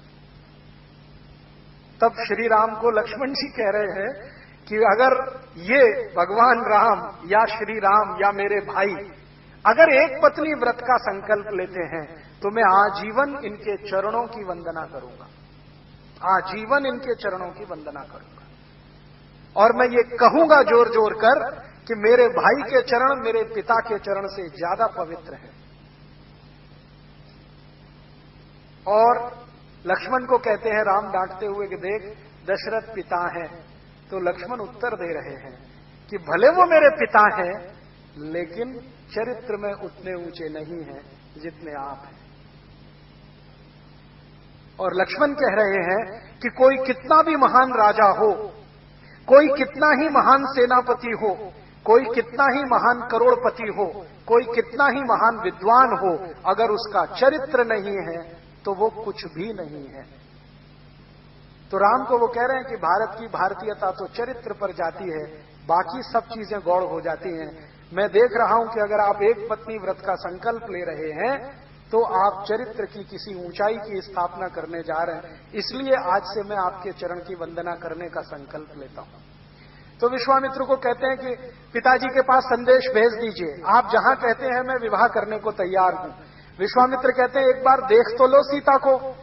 तो राम कहते हैं देखना क्या है, तय हो गया है ना कि वो बिना किसी कुल की है, उसका कोई खानदान नहीं है, उसके पिता का पता नहीं, माता का पता नहीं, जनक ने उसको पाला है लेकिन उसके असली माँ बाप का पता नहीं है। मेरी धर्मपत्नी बनेगी, भार्या बनेगी तो सब कुछ उसका स्थिति स्पष्ट हो जाएगी। मैं मानता हूं कि समाज के लिए कोई आदर्श ही बनेगा। तो विश्वामित्र कहते हैं तुम्हारे पिता को अगर सूचना मिलेगी तो ये विवाह नहीं होने देंगे। क्यों? तो कहते हैं जनक से उनकी पुरानी दुश्मनी है, और आप जानते हैं दशरथ और जनक में दुश्मनी है, और एक दिन की नहीं है, कई पीढ़ियों की है। तो राम कहते हैं तब तो और अच्छा है, ये दुश्मनी का अध्याय ही खत्म हो जाएगा, दोस्ती शुरू हो जाएगी। तो कह रहे हैं तुम्हें ऐसा क्यों लगता है दुश्मनी खत्म कर लेनी चाहिए? तो कहते हैं रावण का संहार करना है तो राजा जनक भी चाहिए, दशरथ भी चाहिए और बाकी सब चाहिए। और रावण का अकेले का संहार नहीं करना है, उसकी प्रशासनिक व्यवस्था, उसकी राजनीति का संहार करना है, क्योंकि वो स्वार्थ आधारित है। हमें परमार्थ आधारित राजनीति की स्थापना करनी है। तो श्री विश्वामित्र कहते हैं चलो भाई, अब जैसी तुम्हारी इच्छा, तुम्हारे पिता को बिना बताए चलते हैं। अब पहुंच जाते हैं राजा जनक के दरबार में। राजा जनक ने कहा है कि भाई मेरी पुत्री का विवाह मैं तय नहीं करूंगा, मेरी पुत्री तय करेगी। और क्यों करेगी? क्योंकि वो स्वयं वरा है, अपने वर को स्वयं चुनेगी। क्यों चुनेगी? तो राजा जनक कहते हैं कि उसमें बहुत सारे सद्गुण हैं, और उन्हीं सद्गुणों के आधार पर मैं कहता हूं कि वो स्वयं वरा है, मैं तय नहीं करूंगा। तो ठीक है, राजा जनक को कहते हैं विश्वामित्र के आप तय कर लो, आपकी पुत्री को पूछ लो। तो वो जो धनुष की कहानी है वो सीता जी की कहानी है, असल में कंब रामायण में सीता जी ने कहा है कि ठीक है, ये जो बड़ा धनुष रखा है जो तोड़ दे मैं तय कर लूंगी। तो बड़े बड़े राजा महाराजा आए हैं, कोई तोड़ पाया नहीं है और राम जी ने जाके उसको तोड़ दिया है। तो सीता जी ने उनको अपना पति मान लिया है। अब वो सीता जी को लेके घर वापस आते हैं तो दशरथ बहुत परेशान हो जाते हैं कि बिना मुझे बताए इस तरह से विवाह हुआ है। तो राम कहते हैं जो कुछ हुआ है ईश्वर की इच्छा से हुआ है, उसमें ना आपकी चलेगी ना मेरी चलेगी। अभी जो ईश्वर की इच्छा है वही करना है। और फिर थोड़े दिन उनका समय बीतता है और उसके बाद अचानक से वो घटना घटित होती है कि कैकेयी दशरथ से कहती है कि अब मुझे वो वर मांगने का समय आया जो कभी आपने तय किया था, मेरा पुत्र गद्दी का अधिकारी बने, ये मेरी अभीष्ट इच्छा है। अब आप इसके लिए राम को वन भेजो और मेरे वो भरत को गद्दी दिलाओ। तो दशरथ तो परेशान होते हैं, लेकिन राम को जब पता चलता है तो सहर्ष स्वीकार करते हैं और वो फिर दशरथ से कहते हैं कि इसमें भी ईश्वर की कोई इच्छा है। माने हर बार राम जी ईश्वर के प्रति अपनी भक्ति ऐसे दिखाते हैं। आस्थावान व्यक्ति कैसा होता है? जो हर चीज में ईश्वर की इच्छा को देख लेता है। लक्ष्मण को बहुत गलत लगता है। लक्ष्मण विद्रोह करने के लिए तैयार है, अपने बाप के खिलाफ बगावत करने के लिए तैयार है। ऐसा कैसे हो सकता है? आपका अधिकार है, आप सबसे बड़े हैं, गद्दी पर आपको ही बैठना है, राज्य आपको चलाना है, नीतियां आपको आती हैं, न्याय अन्याय आप समझते हैं। भरत को तो कुछ समझ भी नहीं है, वो जिंदगी भर ननिहाल में रहा है, सुखों ही सुखों में पला है, उसने दुख कभी देखा नहीं है। आपने तो दुख का भी अनुभव किया है, मैंने थोड़ा किया है, आपने ज्यादा किया, इसलिए राजा बनने के अधिकारी तो आप ही हैं। तो राम कहते नहीं, अभी राजा बनकर अगर मैं यहां बैठ गया तो इससे भी बड़े कुछ काम होने वाले हैं, वो नहीं होने, इसलिए वन गमन तो जाना है। तो वन गमन जाने का तय होता है और फिर उनके साथ उनकी भार्या धर्मपत्नी सीता और फिर लक्ष्मण भी जाते हैं और वही कहानी फिर दोहराई जाती है। राजा दशरथ कह रहे हैं कि तुम वन जा रहे हो तो दास दासियों को लेके जाओ। राम कहते हैं नहीं, तुम वन जा रहे हो तो घोड़े हाथी लेके जाओ, नहीं, तुम वन जा रहे हो तो धन संपत्ति लेके जाओ, नहीं, तुम वन जा रहे हो तो अस्त्र शस्त्र लेके जाओ, नहीं, मैं जहां जाऊंगा वहीं सेना बनाऊंगा, वहीं के संसाधनों से रहूंगा। मुझे एक साधारण व्यक्ति का जीवन बिताना है और मैं जब साधारण व्यक्तियों के बीच में साधारण बनकर रहूंगा तो उनमें ज्यादा प्रेरणा पैदा होगी और शायद वो अपना लक्ष्य हासिल कर सकेंगे। एक राजा की हैसियत से जाऊंगा तो मेरे और उनके बीच में दूरी रहेगी। ये दूरी अगर पट नहीं पाई तो जो हासिल करना है वो मिलेगा नहीं। और 14 वर्ष का जो उनका वनवास है वो सब आप जानते हैं, जगह जगह जाना, कंदमूल खाना, वहीं कुटिया बना के रहना, वहीं के संसाधनों से जीवन चलाना, सुख में रहना, दुख में रहना, अलग अलग तरीके से जीवन बिताते हुए, राक्षसों का संहार करते हुए और जनजातियों का राज्य स्थापित कराते हुए वो अंत में पहुंचते हैं जब उनकी पत्नी का अपहरण होता है, रावण उठा के ले जाता है, फिर युद्ध का नाद होता है और युद्ध होता है। युद्ध में राम विजयी होते हैं, रावण हारता है। रावण हारता है तो उसके बाद विभीषण को राजा बनाते हैं। तो विभीषण खुद हैरान है कि ये मुझे राजा बना रहे हैं। वो अब तक सोच के बैठा था कि राम राजा बनेंगे, तो राम कह रहे हैं कि मेरी आज तक की परंपरा नहीं है, जिस राज्य को जीता वहां मैं राजा बना, ये हुआ नहीं, मैंने उसी राज्य के नागरिकों को राजा बनाया। तब विभीषण पूछ लेते हैं, मुझे एक जिज्ञासा है, क्या है कि आपने बाली का संहार किया था और सुग्रीव को राजा बनाया था, आपके यहां अन्याय तो नहीं है, अधर्म भी नहीं है, तो ये वाली का बद न्याय था? तो राम पूछ रहे हैं, इतने दिन बाद क्यों पूछ रहे हो तुम? अभी तो सब कहानी खत्म हो गई। तो वो कह रहे हैं कि अभी तक हिम्मत नहीं पड़ी पूछने की। क्यों नहीं पड़ी? तो वो कह रहे हैं कि सुग्रीव आपका सहयोगी है और उसके सामने मैं ये पूछूं तो मुश्किल हो जाएगी। हो सकता है आपके और सुग्रीव के बीच में मनभेद हो जाए, मतभेद हो जाए। हमारा लक्ष्य रावण को खत्म करना था, वो आपको पहले पूरा करना था, अब प्रश्न पूछ रहा हूं। तो राम कहते हैं कि देखो, बाली अधर्मी ही था, धर्मी नहीं था। कैसे अधर्मी था? तब वो सुग्रीव को कहते हैं कि कहानी सुनाओ बाली, क्या क्या किया था उसने तुम्हारे साथ। तो सुग्रीव कहता है कि मैं और बाली दोनों सगे भाई थे और बाली हर समय मेरा अपमान करता था, बार बार मेरी पत्नी का अपमान करता था। मेरा और मेरी पत्नी का अपमान करना इतना ही नहीं, राज्य के विद्वानों की पत्नियों का और पतियों का भी अपमान करता रहता था। रावण के जैसा बनने की कोशिश करता रहता था, जैसा शोषण रावण करता है वैसा ही उसके मन में था। ये सब कहानी जब वो सुनते हैं सुग्रीव के मुंह से, तब विभीषण समझते हैं हाँ बात तो आपकी सही है, तो अधर्मी ही था। तो राम ने कहा कि मैंने उसको मारने का संकल्प किया था, लेकिन बाली के लिए नहीं, सुग्रीव के लिए। अगर सुग्रीव को राजा बनाना है तो बाली को हटाना बहुत आवश्यक था, और बाली को नहीं हटाता तो वो सुग्रीव को मार डालता, और सुग्रीव अगर मर जाता तो हनुमान के रहने का स्थान नहीं रहता किष्किंधा में, और हनुमान तो भगवान के भेजे हुए कोई दूत हैं जिनके हाथों कोई बड़े काम इस देश में होने वाले हैं, इसलिए इनका बचना बहुत जरूरी था। आपको मालूम है किष्किंधा राज्य का जो मालिक था बाली, उसने ऐलान कर दिया था कि मैं इनमें से किसी को नहीं रहने दूंगा, न सुग्रीव को, न हनुमान को, न नल और नील को। तो राम कहते हैं ये नल नील भी भगवान के भेजे हुए हैं, इनके हाथों कोई विशेष काम होना नहीं। आप जानते हैं बाली के हाथों अगर ये मारे गए होते तो भारत में बहुत सारा इतिहास लिखने से भारत वंचित हो गया होता। हनुमान के बारे में अगर ये हम कभी कल्पना करें कि बाली ने उनको मरवा दिया होता, तो हनुमान का जो सबसे बड़ा हमारे देश के और लोगों के सामने चरित्र आता है वो ये कि वो भारत के नागरिकों को भारत की जड़ी बूटियों से परिचित कराने वाले आदि वैद्य, क्योंकि मालूम ही नहीं था भगवान श्री राम को कि लक्ष्मण को अचेत अवस्था आई है, मूर्छा हुई है, तो कौन सी जड़ी बूटी लगेगी। वैद्य सुषेण थे, उन्होंने हनुमान जी को समझाया कि वहां वहां जाओ, वहां से कुछ ले आओ, तो हनुमान जी ने कहा हो सकता है एक दो जड़ी बूटी से काम न चले तो पूरा पर्वत ही उठा के लाए, और उन जड़ी बूटियों का परिचय श्री राम को कराया, लक्ष्मण को कराया और पूरी सेना को कराया। तो राम कहते हैं कि ये काम वंचित हो जाता। नल नील का पूछा तो उन्होंने कहा ये नल नील तो अद्भुत हैं दोनों। क्या किया है नल नील ने? राम के साथ रह के नल नील ने सबसे बड़ा काम किया है कि राम की सेना को रावण के राज्य में पहुंचाने के लिए पुल बनाया है। अब तक तो हम सब ये मानते थे कि ये रामचंद्र जी की सेना जो रावण के राज्य में पहुंची उसके लिए कोई पुल बना तो बना होगा, हमारे दिमाग में नहीं बैठता था, कल्पना नहीं आती थी। लेकिन अब अमेरिका की सबसे बड़ी वैज्ञानिक संस्था नासा ने उस पुल के चित्र निकालकर जब सबको दिखाए और उसकी कार्बन डेटिंग हुई तो पता चला कि वो पुल 5,13,000 और कुछ 100 वर्ष पुराना है, और भगवान श्री राम का रावण से युद्ध भी उतना ही पुराना है। तो सिद्ध हो गया कि ये पुल उनके समय में बना है। और श्री राम विभीषण को कह रहे हैं कि देखो मुझे नहीं आता पुल कैसे बनाया जाता है, ये नल नील दोनों जानते हैं।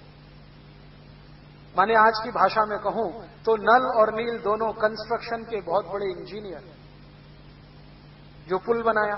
और पुल भी कैसा बनाया? पत्थरों का पुल समुद्र के बीच में, कभी कल्पना काम न करे किसी की ऐसा। अब समुद्र में पत्थरों को डुबोना, तो नाव पे पत्थरों को रखना और नाव में किसी तीर को मार के उसको डुबो देना, ये काम वो कर रहे हैं भगवान श्री राम के साथ। तो पत्थरों को डुबोते डुबोते डुबोते डुबोते फिर एक ऊंचाई तक लाए हैं, फिर कंस्ट्रक्शन हुआ है। और उस पुल का कंस्ट्रक्शन पत्थर और पत्थर को जोड़ने वाले चूने के साथ इतना मजबूत बन गया है कि आज तक वो सुरक्षित है।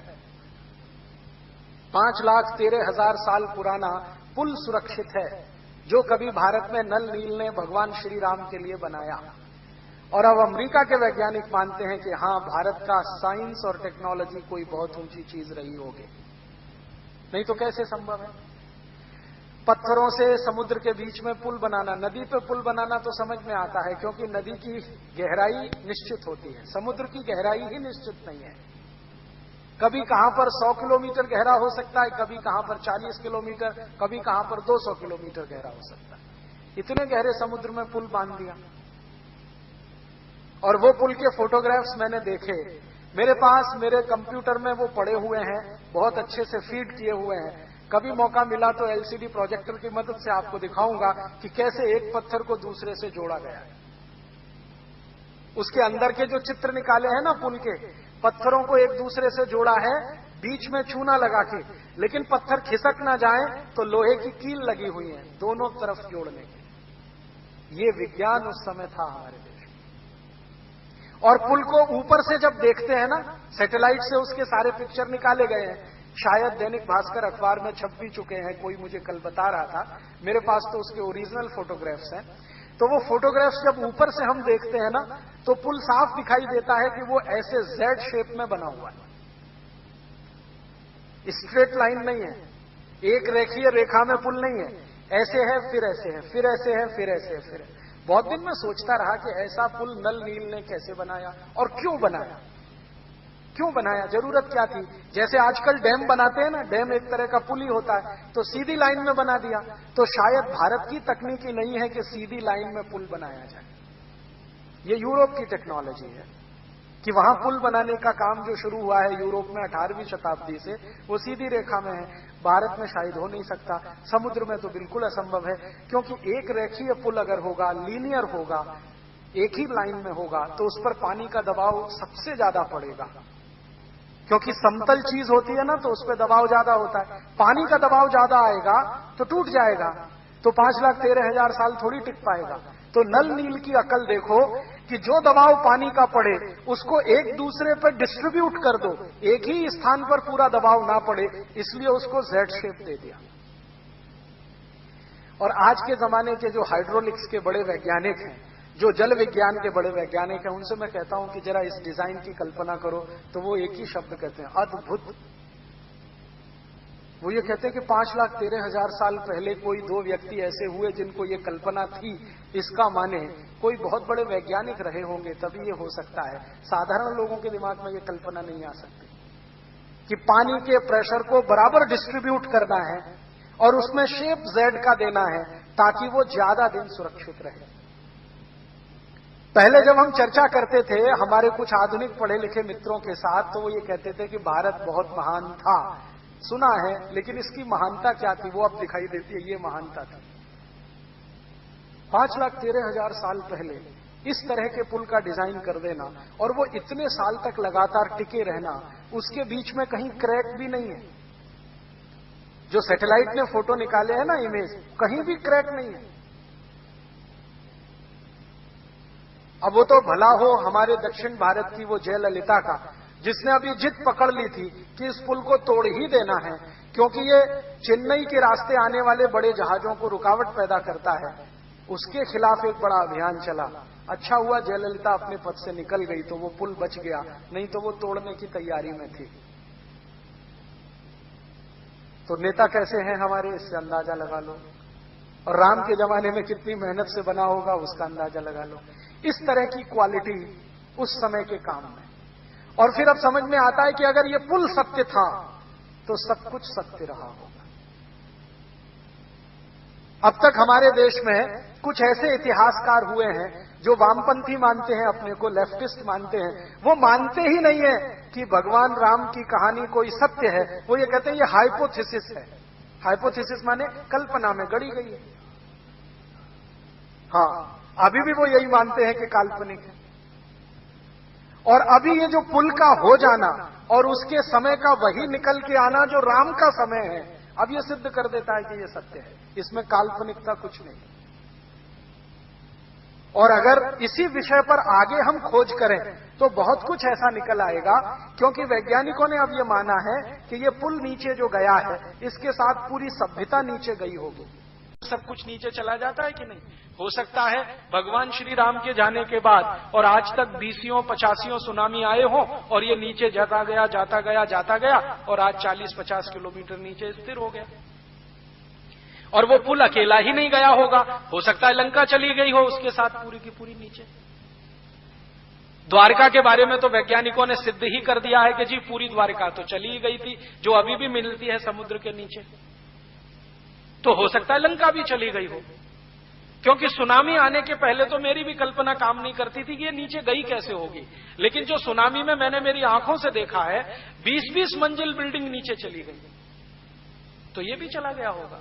और पता नहीं पिछले इतने लाख वर्षों में कितने बार सुनामी आई है, कोई कैलकुलेशन नहीं है, तो उसमें गया होगा। अब उस डूबी हुई सभ्यता पर कोई काम करे, कुछ करोड़ों रुपए के बजट इस पर निकले, तो और भी बहुत कुछ निकल आएगा। क्योंकि ये पुल अकेले में नहीं है, इस पुल की कई विशेषताएं हैं।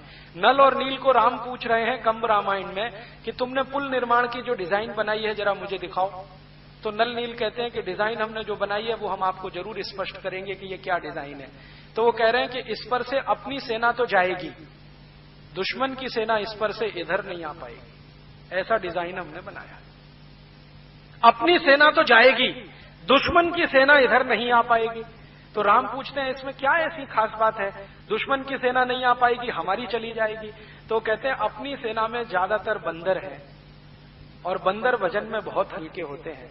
और इनके शरीर का सारा वजन पैरों पे नहीं आता है, 4 पैरों पे आता है, वो डिस्ट्रीब्यूट हो जाता है, इसलिए इनका जाना तो आसान है। और रावण की सेना में सब 2 पाए हैं, हमारी सेना में सब 4 पाए हैं, तो ये जो 4 पाए हैं इनका चला जाना बहुत आसान है। ये 2 पाए अगर आए तो ये पुल डुबो देगा उनको, ये पक्का है, हमने ऐसी डिजाइन की है। इतना माइक्रो लेवल का कैलकुलेशन करके डिजाइन की है। मैं इंजीनियरिंग का विद्यार्थी हूं, इसलिए इस बात को समझ सकता हूं कि 4 पायों का जो वजन होता है वो जब डिस्ट्रीब्यूट होता है और 2 पायों का जो वजन होता है जब डिस्ट्रीब्यूट होता है तो धरती पर भार 2 पाए का ज्यादा होता है, 4 पाए का बहुत कम होता है। और बंदर दुनिया में अद्भुत 4 पाया है जिसका वजन सबसे कम पड़ता है।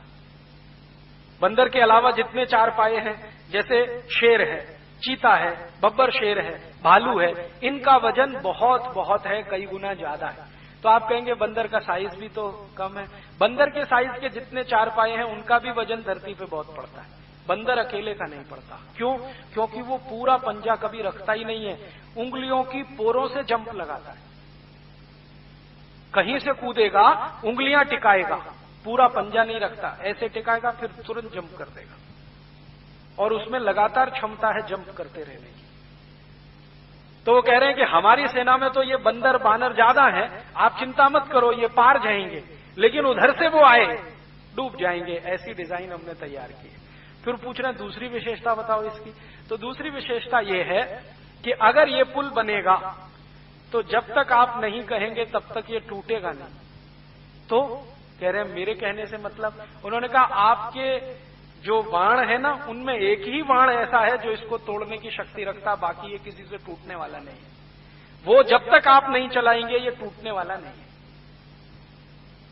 तो पूछ रहे हैं क्यों? तो उन्होंने कहा हमने जो केमिकल लगाया है इसमें वो ये कैलकुलेशन करके लगाया है कि उसका रिएक्शन राम के बाण से ही हो, बाकी किसी बाण से ना हो। तो खोज कर ऐसा केमिकल लाए हैं। और आप जानते हैं कि बाण के सामने जो तीर की नोक होती है उसमें केमिकल लगा के ही चलाए जाते हैं। तो उनको मालूम है नल नील को कि राम के बाण में किस तरह के केमिकल हैं, तो पुल में कौन से केमिकल इस्तेमाल करने हैं, कौन से नहीं करने हैं, किसको छोड़ देना है, किसको रख लेना है, इस कैलकुलेशन से पुल है। फिर वो कहते हैं कि हाँ हम इस पुल से जाएंगे और वापस जब आएंगे तो ये कितने दिन टिकने वाला है। तो उन्होंने कहा जब तक आप चाहें तब तक। आप अगर चाहेंगे तो हम लौटते ही इसको नाश कर देंगे, आप चाहेंगे तो थोड़े दिन टिकेगा।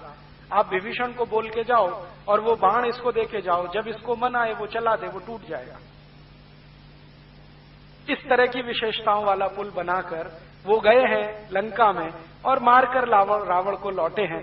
लौटने के बाद विभीषण को कई बात कह के जा रहे हैं, उनमें से एक है कि ये तुम्हारी इच्छा है, इसको चाहो तो रखो, चाहो तोड़ देना, बाण मेरा ये है, जब चाहो तो इसको मेरा स्मरण करके छोड़ देना।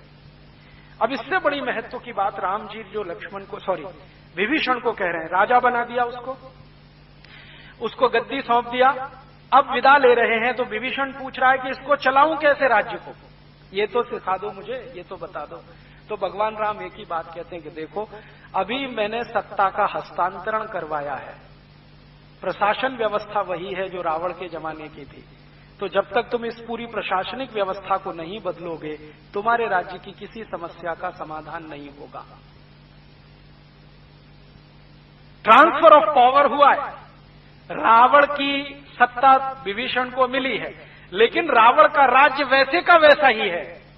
इसके मंत्री, इसके महामंत्री, इसके अमात्य, इसके महाअमात्य, इसके खजांची, इसके अधिकारी, इसकी सेना, इसका सेनापति, ये सब वैसे के वैसे ही हैं। अगर तुम चाहो तो इनको बदलो तो तुम्हारे राज्य की समस्याएं हल होंगी।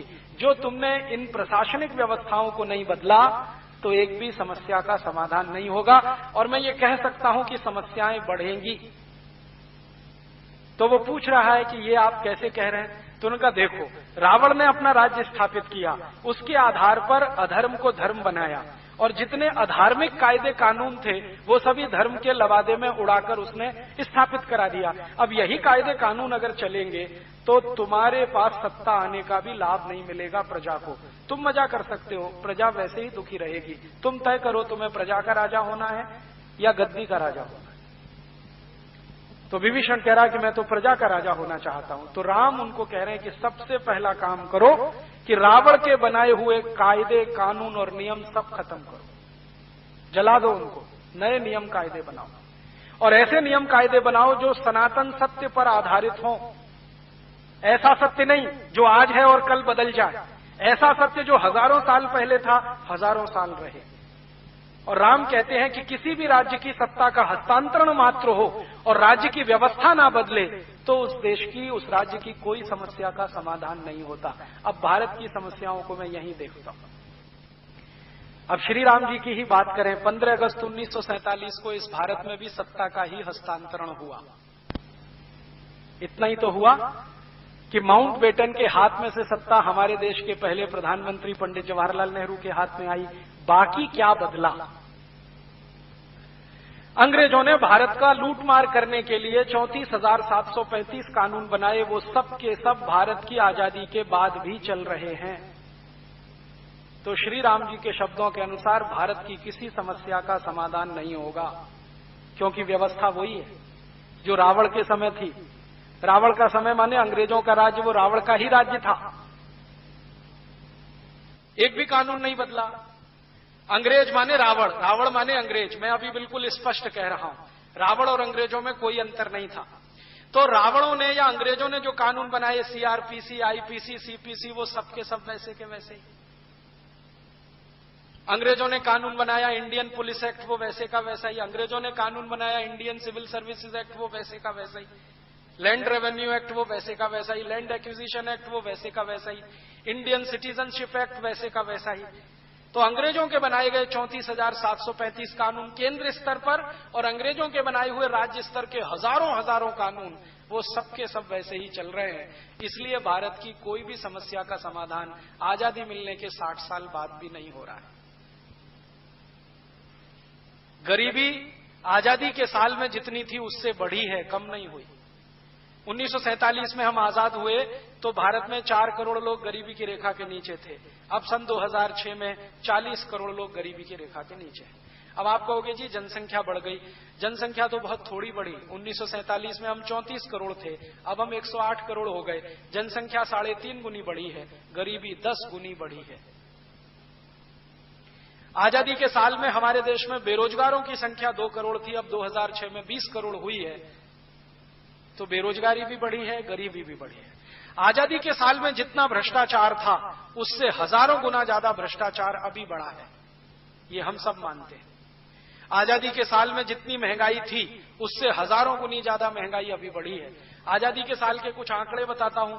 आजादी के साल में 1 रुपए में 50 किलो गेहूं मिलता था।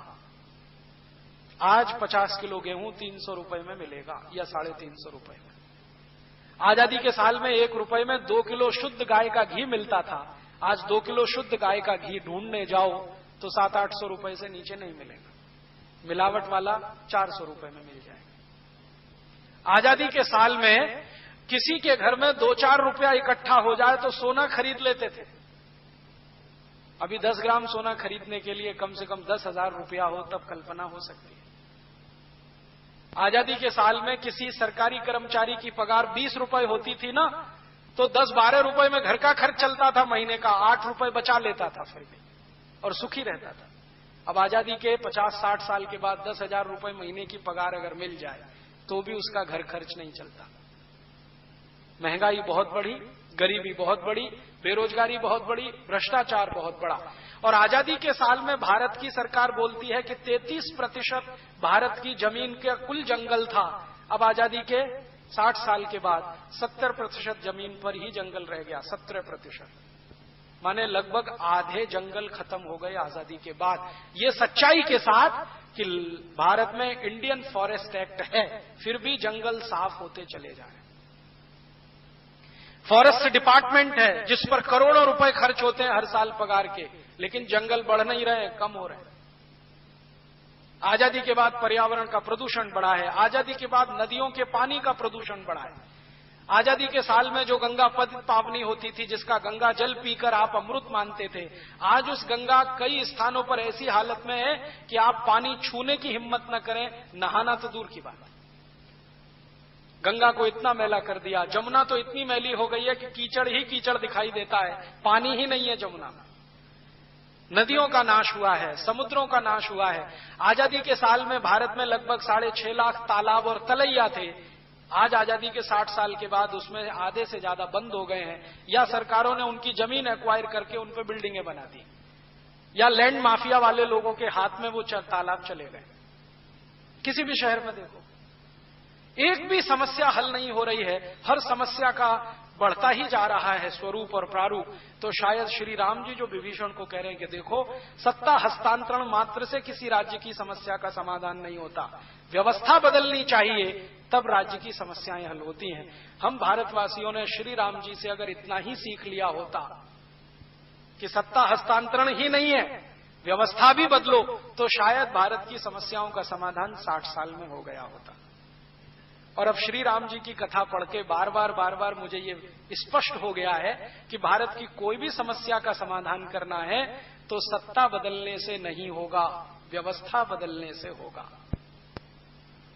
हम एक पार्टी को चुनकर लाएं, उसको हटाकर दूसरी को बिठाएं, दूसरी को हटाकर तीसरी को बिठाएं, तीसरी से चौथी को लाएं, कुछ होने वाला नहीं। बड़े बड़े महान लोगों को प्रधानमंत्री बनाएं, कुछ होने वाला नहीं। जब तक व्यवस्था नहीं बदलेगी, कितना ही अच्छा कोई प्रधानमंत्री आप बिठा दो, उसमें से कुछ निकलना नहीं है। क्योंकि ये मैंने नहीं कहा, लाखों साल पहले श्री राम जी बोलकर गए विभीषण को कि देखो यही होता है। तो अब राम राज्य की बात अगर हम करें कि राम का राज्य स्थापित करना है, तो पहला ही सूत्र शुरू होगा कि भारत का व्यवस्था परिवर्तन करना होगा, तब भारत में राम राज्य आएगा। नहीं तो ये रावण राज्य ही चलता जाएगा जो अंग्रेजों ने चलाया था, अब वही काले अंग्रेज चलाएंगे, इतना ही अंतर है। पहले गोरे अंग्रेज चलाते थे, अब काले अंग्रेज, रावण राज्य तो वही चल रहा है। अभी इसके बाद आखिर में मैं श्री राम जी की कथा के एक ऐसे अंश पे आता हूं जो बीच का अंश है, लेकिन मैंने जानबूझ के अंत के लिए रखा उसको। राम जी की कथा में एक स्थान पर ऐसा है कि जब वो वन चले गए और उनके पिताजी का स्वर्गवास हो गया, तो उनके छोटे भाई भरत राम जी के पास आए और उनको कहें कि चलो भाई वापस आपकी गद्दी आप संभालो, पिताजी का स्वर्गवास हो गया है। तो राम और भरत का संवाद है, और मेरा मानना यह है कि भारत की सभी राम कथाओं का सबसे केंद्रीय स्थान अगर कोई है तो राम भरत संवाद है। इसमें आप सब कुछ समझ सकते हैं, पूरी दुनिया, पूरा ब्रह्मांड, पूरी व्यवस्थाएं सब इसी में समाहित है। भरत राम का संवाद अगर रामचरितमानस में पढ़ना हो तो अयोध्या कांड में है, वाल्मीकि रामायण में पढ़ना हो वहां भी है, रघुवंशम जो कालिदास की सबसे सुंदरतम कृति है उसमें एक सर्ग है, 12वें नंबर का सर्ग, उसमें भरत राम संवाद है। और 12वें सर्ग का एक उपसर्ग है जिसको श्री कालिदास ने नाम दिया है कश्चित सर्ग। अद्भुत है, कंबन रामायण में बहुत विस्तार से है, कालिदास का रघुवंशम उसमें बहुत विस्तार से है, रामचरितमानस में थोड़ा संक्षेप में है, वाल्मीकि रामायण में भी थोड़ा विस्तार है। ये जो सर्ग है अद्भुत है। मैं मानता हूं रामकथा का इससे अच्छा कोई दूसरा वो नहीं है, हिस्सा नहीं है।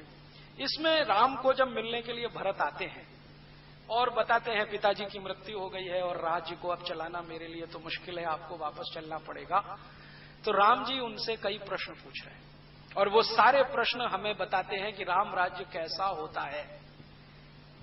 और महात्मा गांधी ने इसी राम राज्य की बात कही है, राम राज्य है क्या।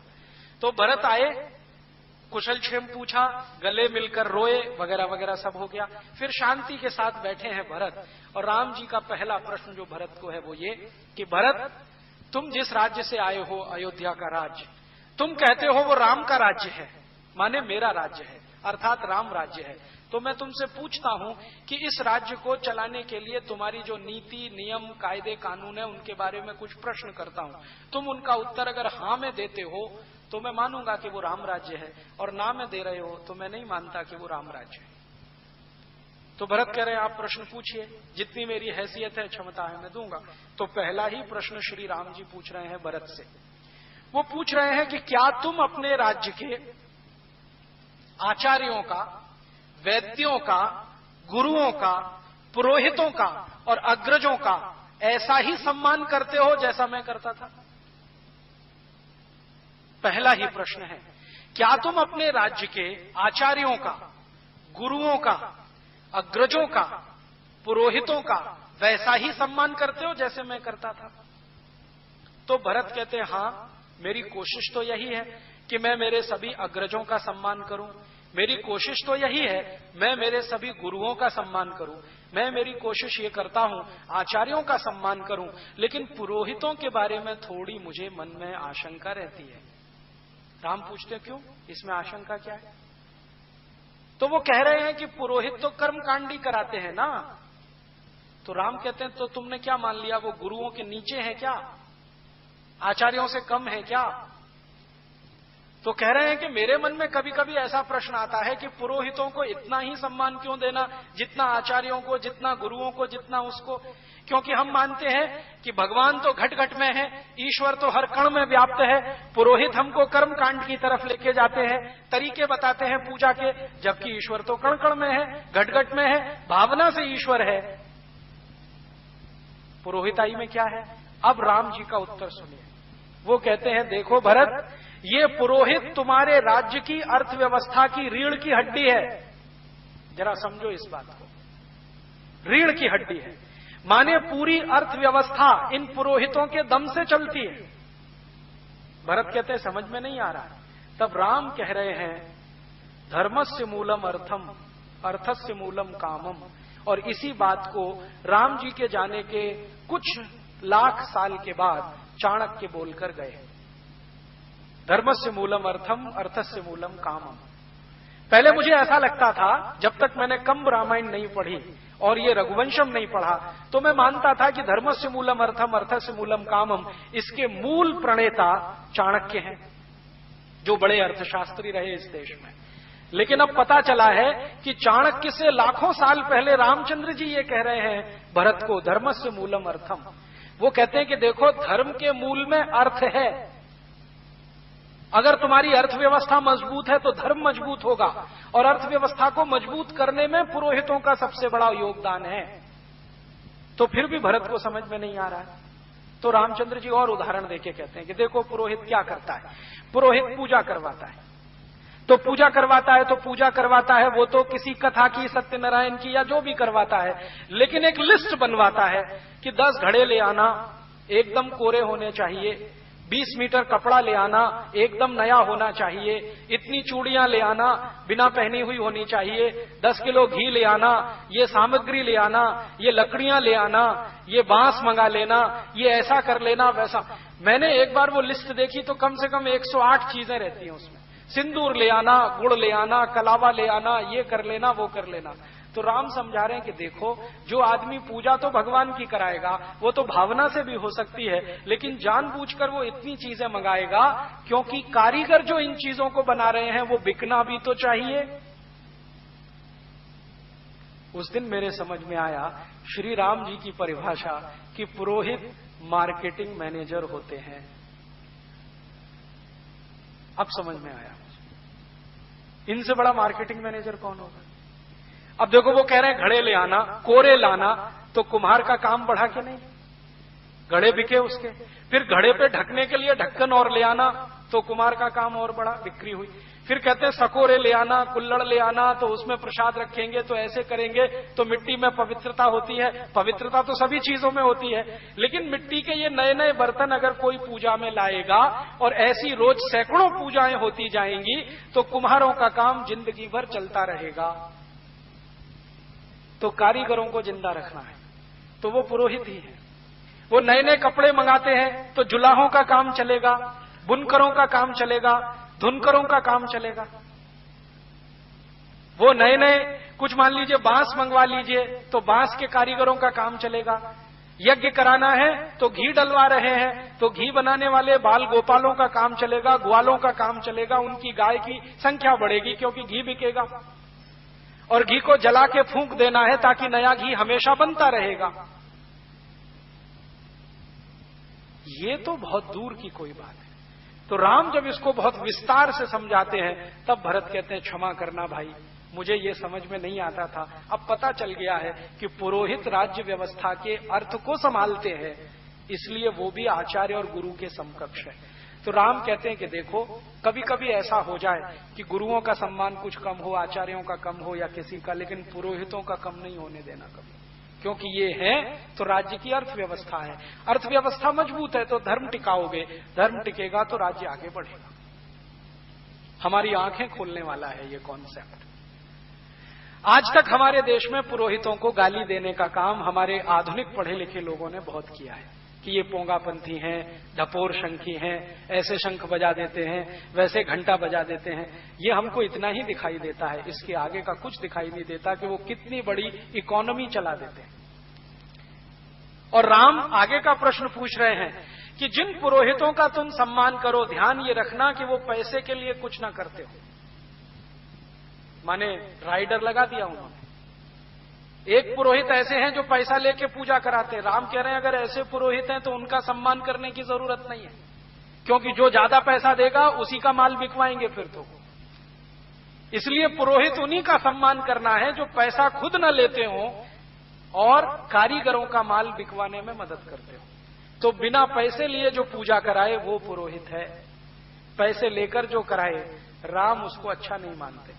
तो अगला ही प्रश्न वो कहते हैं कि क्या तुम्हारे राज्य के पुरोहित पैसा लेके पूजा कराते हैं? अगर कराते हैं तो उनको किनारे रखो। तो भरत कह रहे हैं कि हाँ, मैं अभी लौटकर ऐसी ही व्यवस्था करूंगा कि वो बिना पैसे की पूजा कराएं। तो राम कहते हैं कि पुरोहित को तो, अब वो पुरोहित के लिए कह रहे हैं, पुरोहित को तो जिस घर में पूजा करानी है वहां का पानी भी ग्रहण नहीं करना चाहिए, क्योंकि जो बड़ा काम वो करने जा रहा है अगर उस घर का पानी ही पीने लगे, खाना ही खाने लगे तो लालच भाव आएगा और वो अपनी पुरोहिताई से च्युत हो जाएगा। अब जरा इसको समझें थोड़े विस्तार में कि पुरोहित अगर पूजा करवाने वाले के घर खाना ना खाए, पानी ना पिए, अंग्रेजों ने इसी को प्रचार किया कि ये छुआछूत मचाते हैं, पानी भी नहीं पीते उसके घर का। मूर्ख अंग्रेजों को पता नहीं था कि वो श्री राम की कही हुई बात का पालन करते हैं, जिसके घर पूजा करानी उसके घर पानी भी नहीं पीना, पानी कहीं और जाके पीना। अंग्रेजों ने इसको छुआछूत से जोड़ दिया और हिंदुस्तान के कुछ मूर्ख इतिहासकारों ने उस पर पुस्तकों की पुस्तकें लिख डाली कि ये तो छुआछूत मचाते हैं, ये तो गरीबों के घर का पानी नहीं पीते, ये तो नीची जाति और ऊंची जाति करते रहते। वो नीची ऊंची जाति का प्रश्न नहीं था, जिनके घर पूजा करानी है वो कोई भी जाति का हो, कोई भी संप्रदाय का हो, वहां पानी नहीं पीना है, भोजन ग्रहण नहीं करना है, दक्षिणा नहीं लेनी है, प्रसाद नहीं लेना है, ये श्री राम बोलकर गए, तो उनका पालन करते हैं। फिर आगे का प्रश्न वो पूछते हैं, भरत तुम सुबह ब्रह्म मुहूर्त में उठते हो? कहते हाँ उठता हूं। फिर वही काम करते हो जो मैं करता था? प्रजा के बीच में जाते हो, वहां जाके उनका दुख दर्द सुनते हो, उनका हालचाल लेके आते हो, लौट कर आकर अपने मंत्रिमंडल की मीटिंग बुला के उसमें बहस करते हो कि नहीं करते हो? तो भरत कहते हैं कि हाँ मैं नियमित रूप से करता हूं, लेकिन कोई कोई दिन प्रमाद आ जाता है और मैं सुबह नहीं उठ पाता हूं, क्योंकि मेरे पुराने कुछ संस्कार हैं जो नाना के यहां से आए हैं, तो उनके चलते कभी कभी होता है। तो राम कहते हैं कि ऐसे राजा को प्रमाद करना ठीक नहीं है। अब तुम राजा हो, सुबह ब्रह्म मुहूर्त में उठना और बिना किसी कॉमा फुल स्टॉप के अवरोध के राजा को प्रजा के बीच में जाना, दुख दर्द सुनना। तो वो कहते हैं कि तब तुम राम राज्य के अधिकारी हो। तो राम राज्य की परिभाषा है कि राजा हमेशा प्रजा के बीच में सुबह सुबह जाए। भारत का कौन सा प्रधानमंत्री जाता है कोई जो रोज प्रजा के बीच में जाए और उनका दुख दर्द सुन के आए? गलती से कभी हेलीकॉप्टर में बैठ के आ जाता है बाढ़ राहत का काम देखने के लिए, जो दिखाई नहीं देगा इतनी ऊंचाई से। हाँ, अभी मैंने सुना कि राजस्थान में 100 साल का रिकॉर्ड टूटा है बाढ़ का। तो यहां के जो राजा है ना, मुख्यमंत्री कहना चाहिए राजा, वो हेलीकॉप्टर में बैठ के ऐसे ऐसे स्थानों पर गए जहां बाढ़ ही नहीं आई थी। तो पत्रकार को पूछा गया, भाई तुम भी तो बैठे थे मुख्यमंत्री के साथ? तो उसने कहा बैठा तो था, तो तुमने क्यों नहीं बताया? तो उन्होंने कहा जो बताने के लिए कहा गया उतना ही बताया। तो क्यों गए थे ऐसे इलाके में? तो मजा करने के लिए गए, बाढ़ राहत तो दूर है। तो हमारे मंत्री महोदय, मुख्यमंत्री महोदय, प्रधानमंत्री महोदय, राज्यपाल महोदय प्रजा के बीच में तो नहीं जाते, उड़न खटोले पे बैठे रहते हैं, कहीं घूम टहल के चक्कर लगा के आ जाते हैं। बाढ़ राहत का काम होता रहता है, साल भर ऐसे ही चलता रहता है। राम कहते हैं कि राजा को हमेशा प्रजा के बीच में सुबह ब्रह्म मुहूर्त में उठ के जाना चाहिए। कौन प्रधानमंत्री ब्रह्म मुहूर्त में उठता है हिंदुस्तान का? पता नहीं कितने प्रधानमंत्री हैं जो रात भर दारू पीते हैं, सवेरे उठने का तो प्रश्न ही नहीं है। ब्रह्म मुहूर्त में कैसे जाएंगे लोगों के बीच में? कितने मुख्यमंत्री हैं जो दारू में ही डूबे रहते हैं।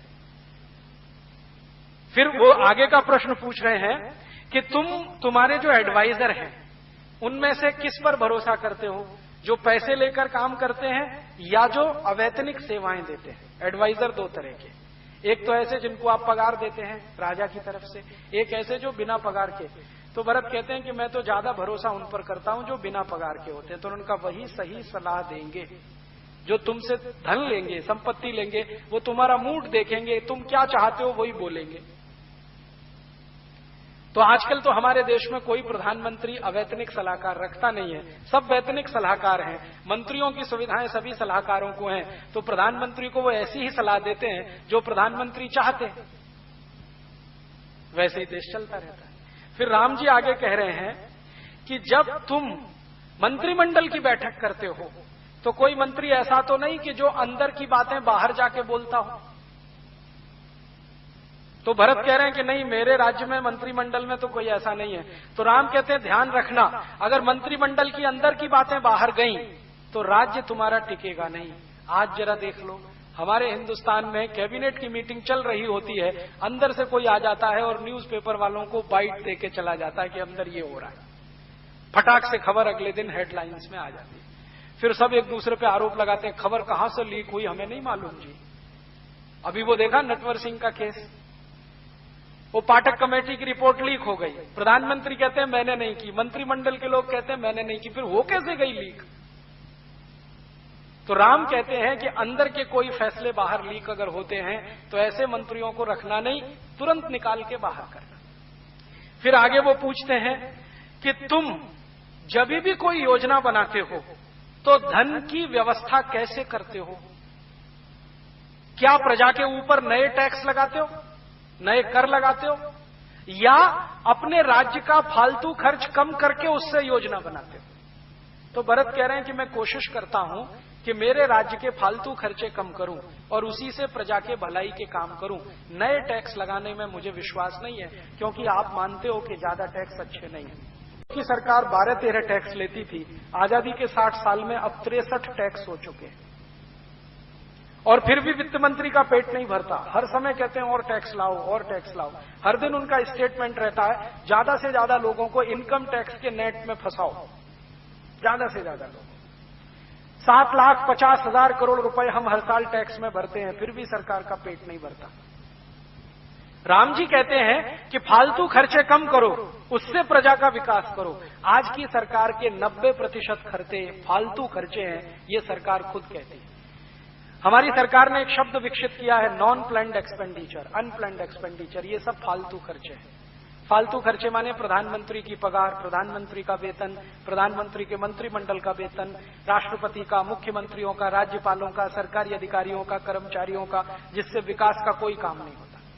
ये है अनप्लान्ड एक्सपेंडिचर। हमारी सरकार के कुल खर्चे का 90% यही खर्चा है, मात्र 10% प्लान्ड एक्सपेंडिचर है। राम जी इसको उल्टा कह रहे हैं, वो भरत को कह रहे हैं कि 10% खर्चा तो तुम्हारा अपना होना चाहिए सरकार का, 90% प्रजा के ऊपर खर्च होना चाहिए। अब श्री राम जी की कल्पना में मैं बजट बना रहा हूं, राम राज्य का बजट, और अगले साल आपको उस पर बात करूंगा कैसा बजट होना चाहिए, जिसमें 10% खर्चा फालतू का हो, सरकार पर हो, 90% खर्चा विकास का हो। तो बजट कैसा होना चाहिए? और वो कह रहे हैं तो बजट तो होता ही होगा, ऐसा तो नहीं है कि उनके राज्य में बजट नहीं होता होगा। तब समझ में आएगा कि राम राज्य का बजट कैसा होता है। फिर वो कहते हैं कि तुम्हारी जो सुरक्षा व्यवस्था का खर्च है वो तुम्हारे कुल खर्चे से 15% के ज्यादा नहीं होना चाहिए, अधिक से अधिक, जब इमरजेंसी हो, और कम से कम 5% रहना चाहिए। फिर वो आगे कह रहे हैं कि तुम तुम्हारे राज्य के अधिकारी और मंत्रियों में क्वालिटी देखते हो या चापलूसी, गुण देखते हो या उनकी चापलूसी? वो तुम्हारे आगे पीछे हाँ जी हाँ जी हाँ जी हाँ जी करते घूमते रहे, ऐसे लोगों को मंत्री बनाते हो, या जो तुम्हारी गलत को गलत कहे, सही को सही कहे और तुम्हें सही राय दे, ऐसे लोगों को मंत्री बनाते हो? तो भरत कहते हैं हाँ, मैं कोशिश तो करता हूं बिना चापलूसी करने वालों को ही मंत्री बनाऊं। फिर वो आगे पूछ रहे हैं तुम्हारे राज्य में भ्रष्टाचार कितना है? तो भरत कह रहे हैं मेरे राज्य का कुल खर्चा उसका मुश्किल से 1% या उससे कम भ्रष्टाचार है। तो राम कहते हैं ये 3% के ऊपर नहीं जाना चाहिए कभी भी। अगर गया तो राज्य व्यवस्था पूरी बदलनी पड़ेगी। करप्शन है लेकिन 3% के ऊपर नहीं, कंट्रोल रहना चाहिए। आज हमारे देश में कुल खर्चे का 70% करप्शन है आज की तारीख। फिर राम जी पूछ रहे हैं कि तुम्हारे राज्य में जो लोग चोरी करते हैं, अपराध करते हैं, बेईमानी करते हैं, उनको दंड देते हो कि नहीं? तो भरत कहते हैं दंड तो देता हूं लेकिन जेल में देता हूं। तो राम कहते हैं दंड जेल में नहीं, दंड खुले में मिलना चाहिए, मुकदमा जेल में चलना चाहिए। वो कह रहे हैं कि जिसको भी दंड दो खुले में दो, ताकि प्रजा को मालूम हो कि इस बेईमानी का, इस चोरी का ये दंड है। दंड खुले में दो, मुकदमा जेल में चलाओ। अभी यहां क्या होता है? दंड जेल में होता है, मुकदमा खुले में चलता है। माने राम राज्य का बिल्कुल उल्टा है, रावण राज्य का हिसाब है। फिर राम पूछ रहे हैं कि तुम प्रजा से सुझाव मांगते हो अपने बारे में, अपने राज्य की नीतियों के बारे में, प्रजा क्या कहती है? तो वो कहते हैं हाँ नियमित रूप से सुझाव लेता हूं। तो राम कहते हैं ठीक है। फिर वो पूछ रहे हैं कि तुम्हारे मंत्रियों का ज्यादा समय प्रमाद में, मनोरंजन में और मौज मजे में तो नहीं बीतता? तो राम को भरत कह रहे हैं नहीं बीतता, मेरे सब मंत्री मेहनत से काम करते हैं, कोई मनोरंजन नहीं करता, कोई मौज मजा नहीं लेता। तो उन्होंने कहा ये आपके लिए नहीं है मजा और मनोरंजन, प्रजा के लिए है, राजा को नहीं करना। फिर वो आज हमारे यहाँ क्या होता है, प्रधानमंत्री महीने महीने भर की छुट्टी पे चले गए साहब, यूरोप के प्रवास पे, राष्ट्रपति चले गए, मुख्यमंत्री चले गए, राज्यपाल चले गए। राम जी बोलकर गए कि राजा नहीं कर सकता ये काम, प्रजा करे तो ठीक है, राजा तो कर ही नहीं सकता, सोच भी नहीं सकता।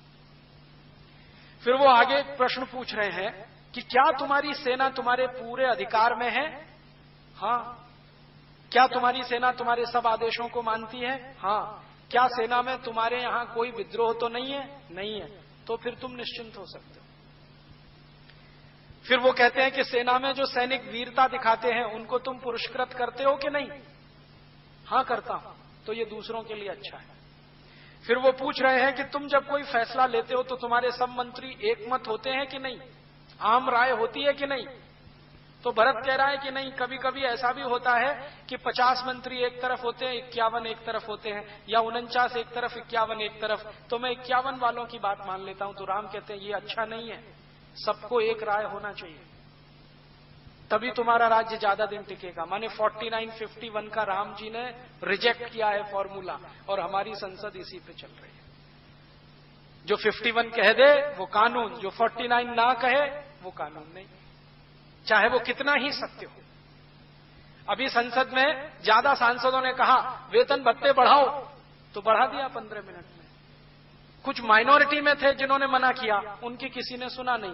राम जी कहते हैं ये मेजॉरिटी माइनॉरिटी नहीं, एक राय होनी चाहिए, आम राय होनी चाहिए, और जब तक आम राय नहीं बने तब तक फैसला मत करो।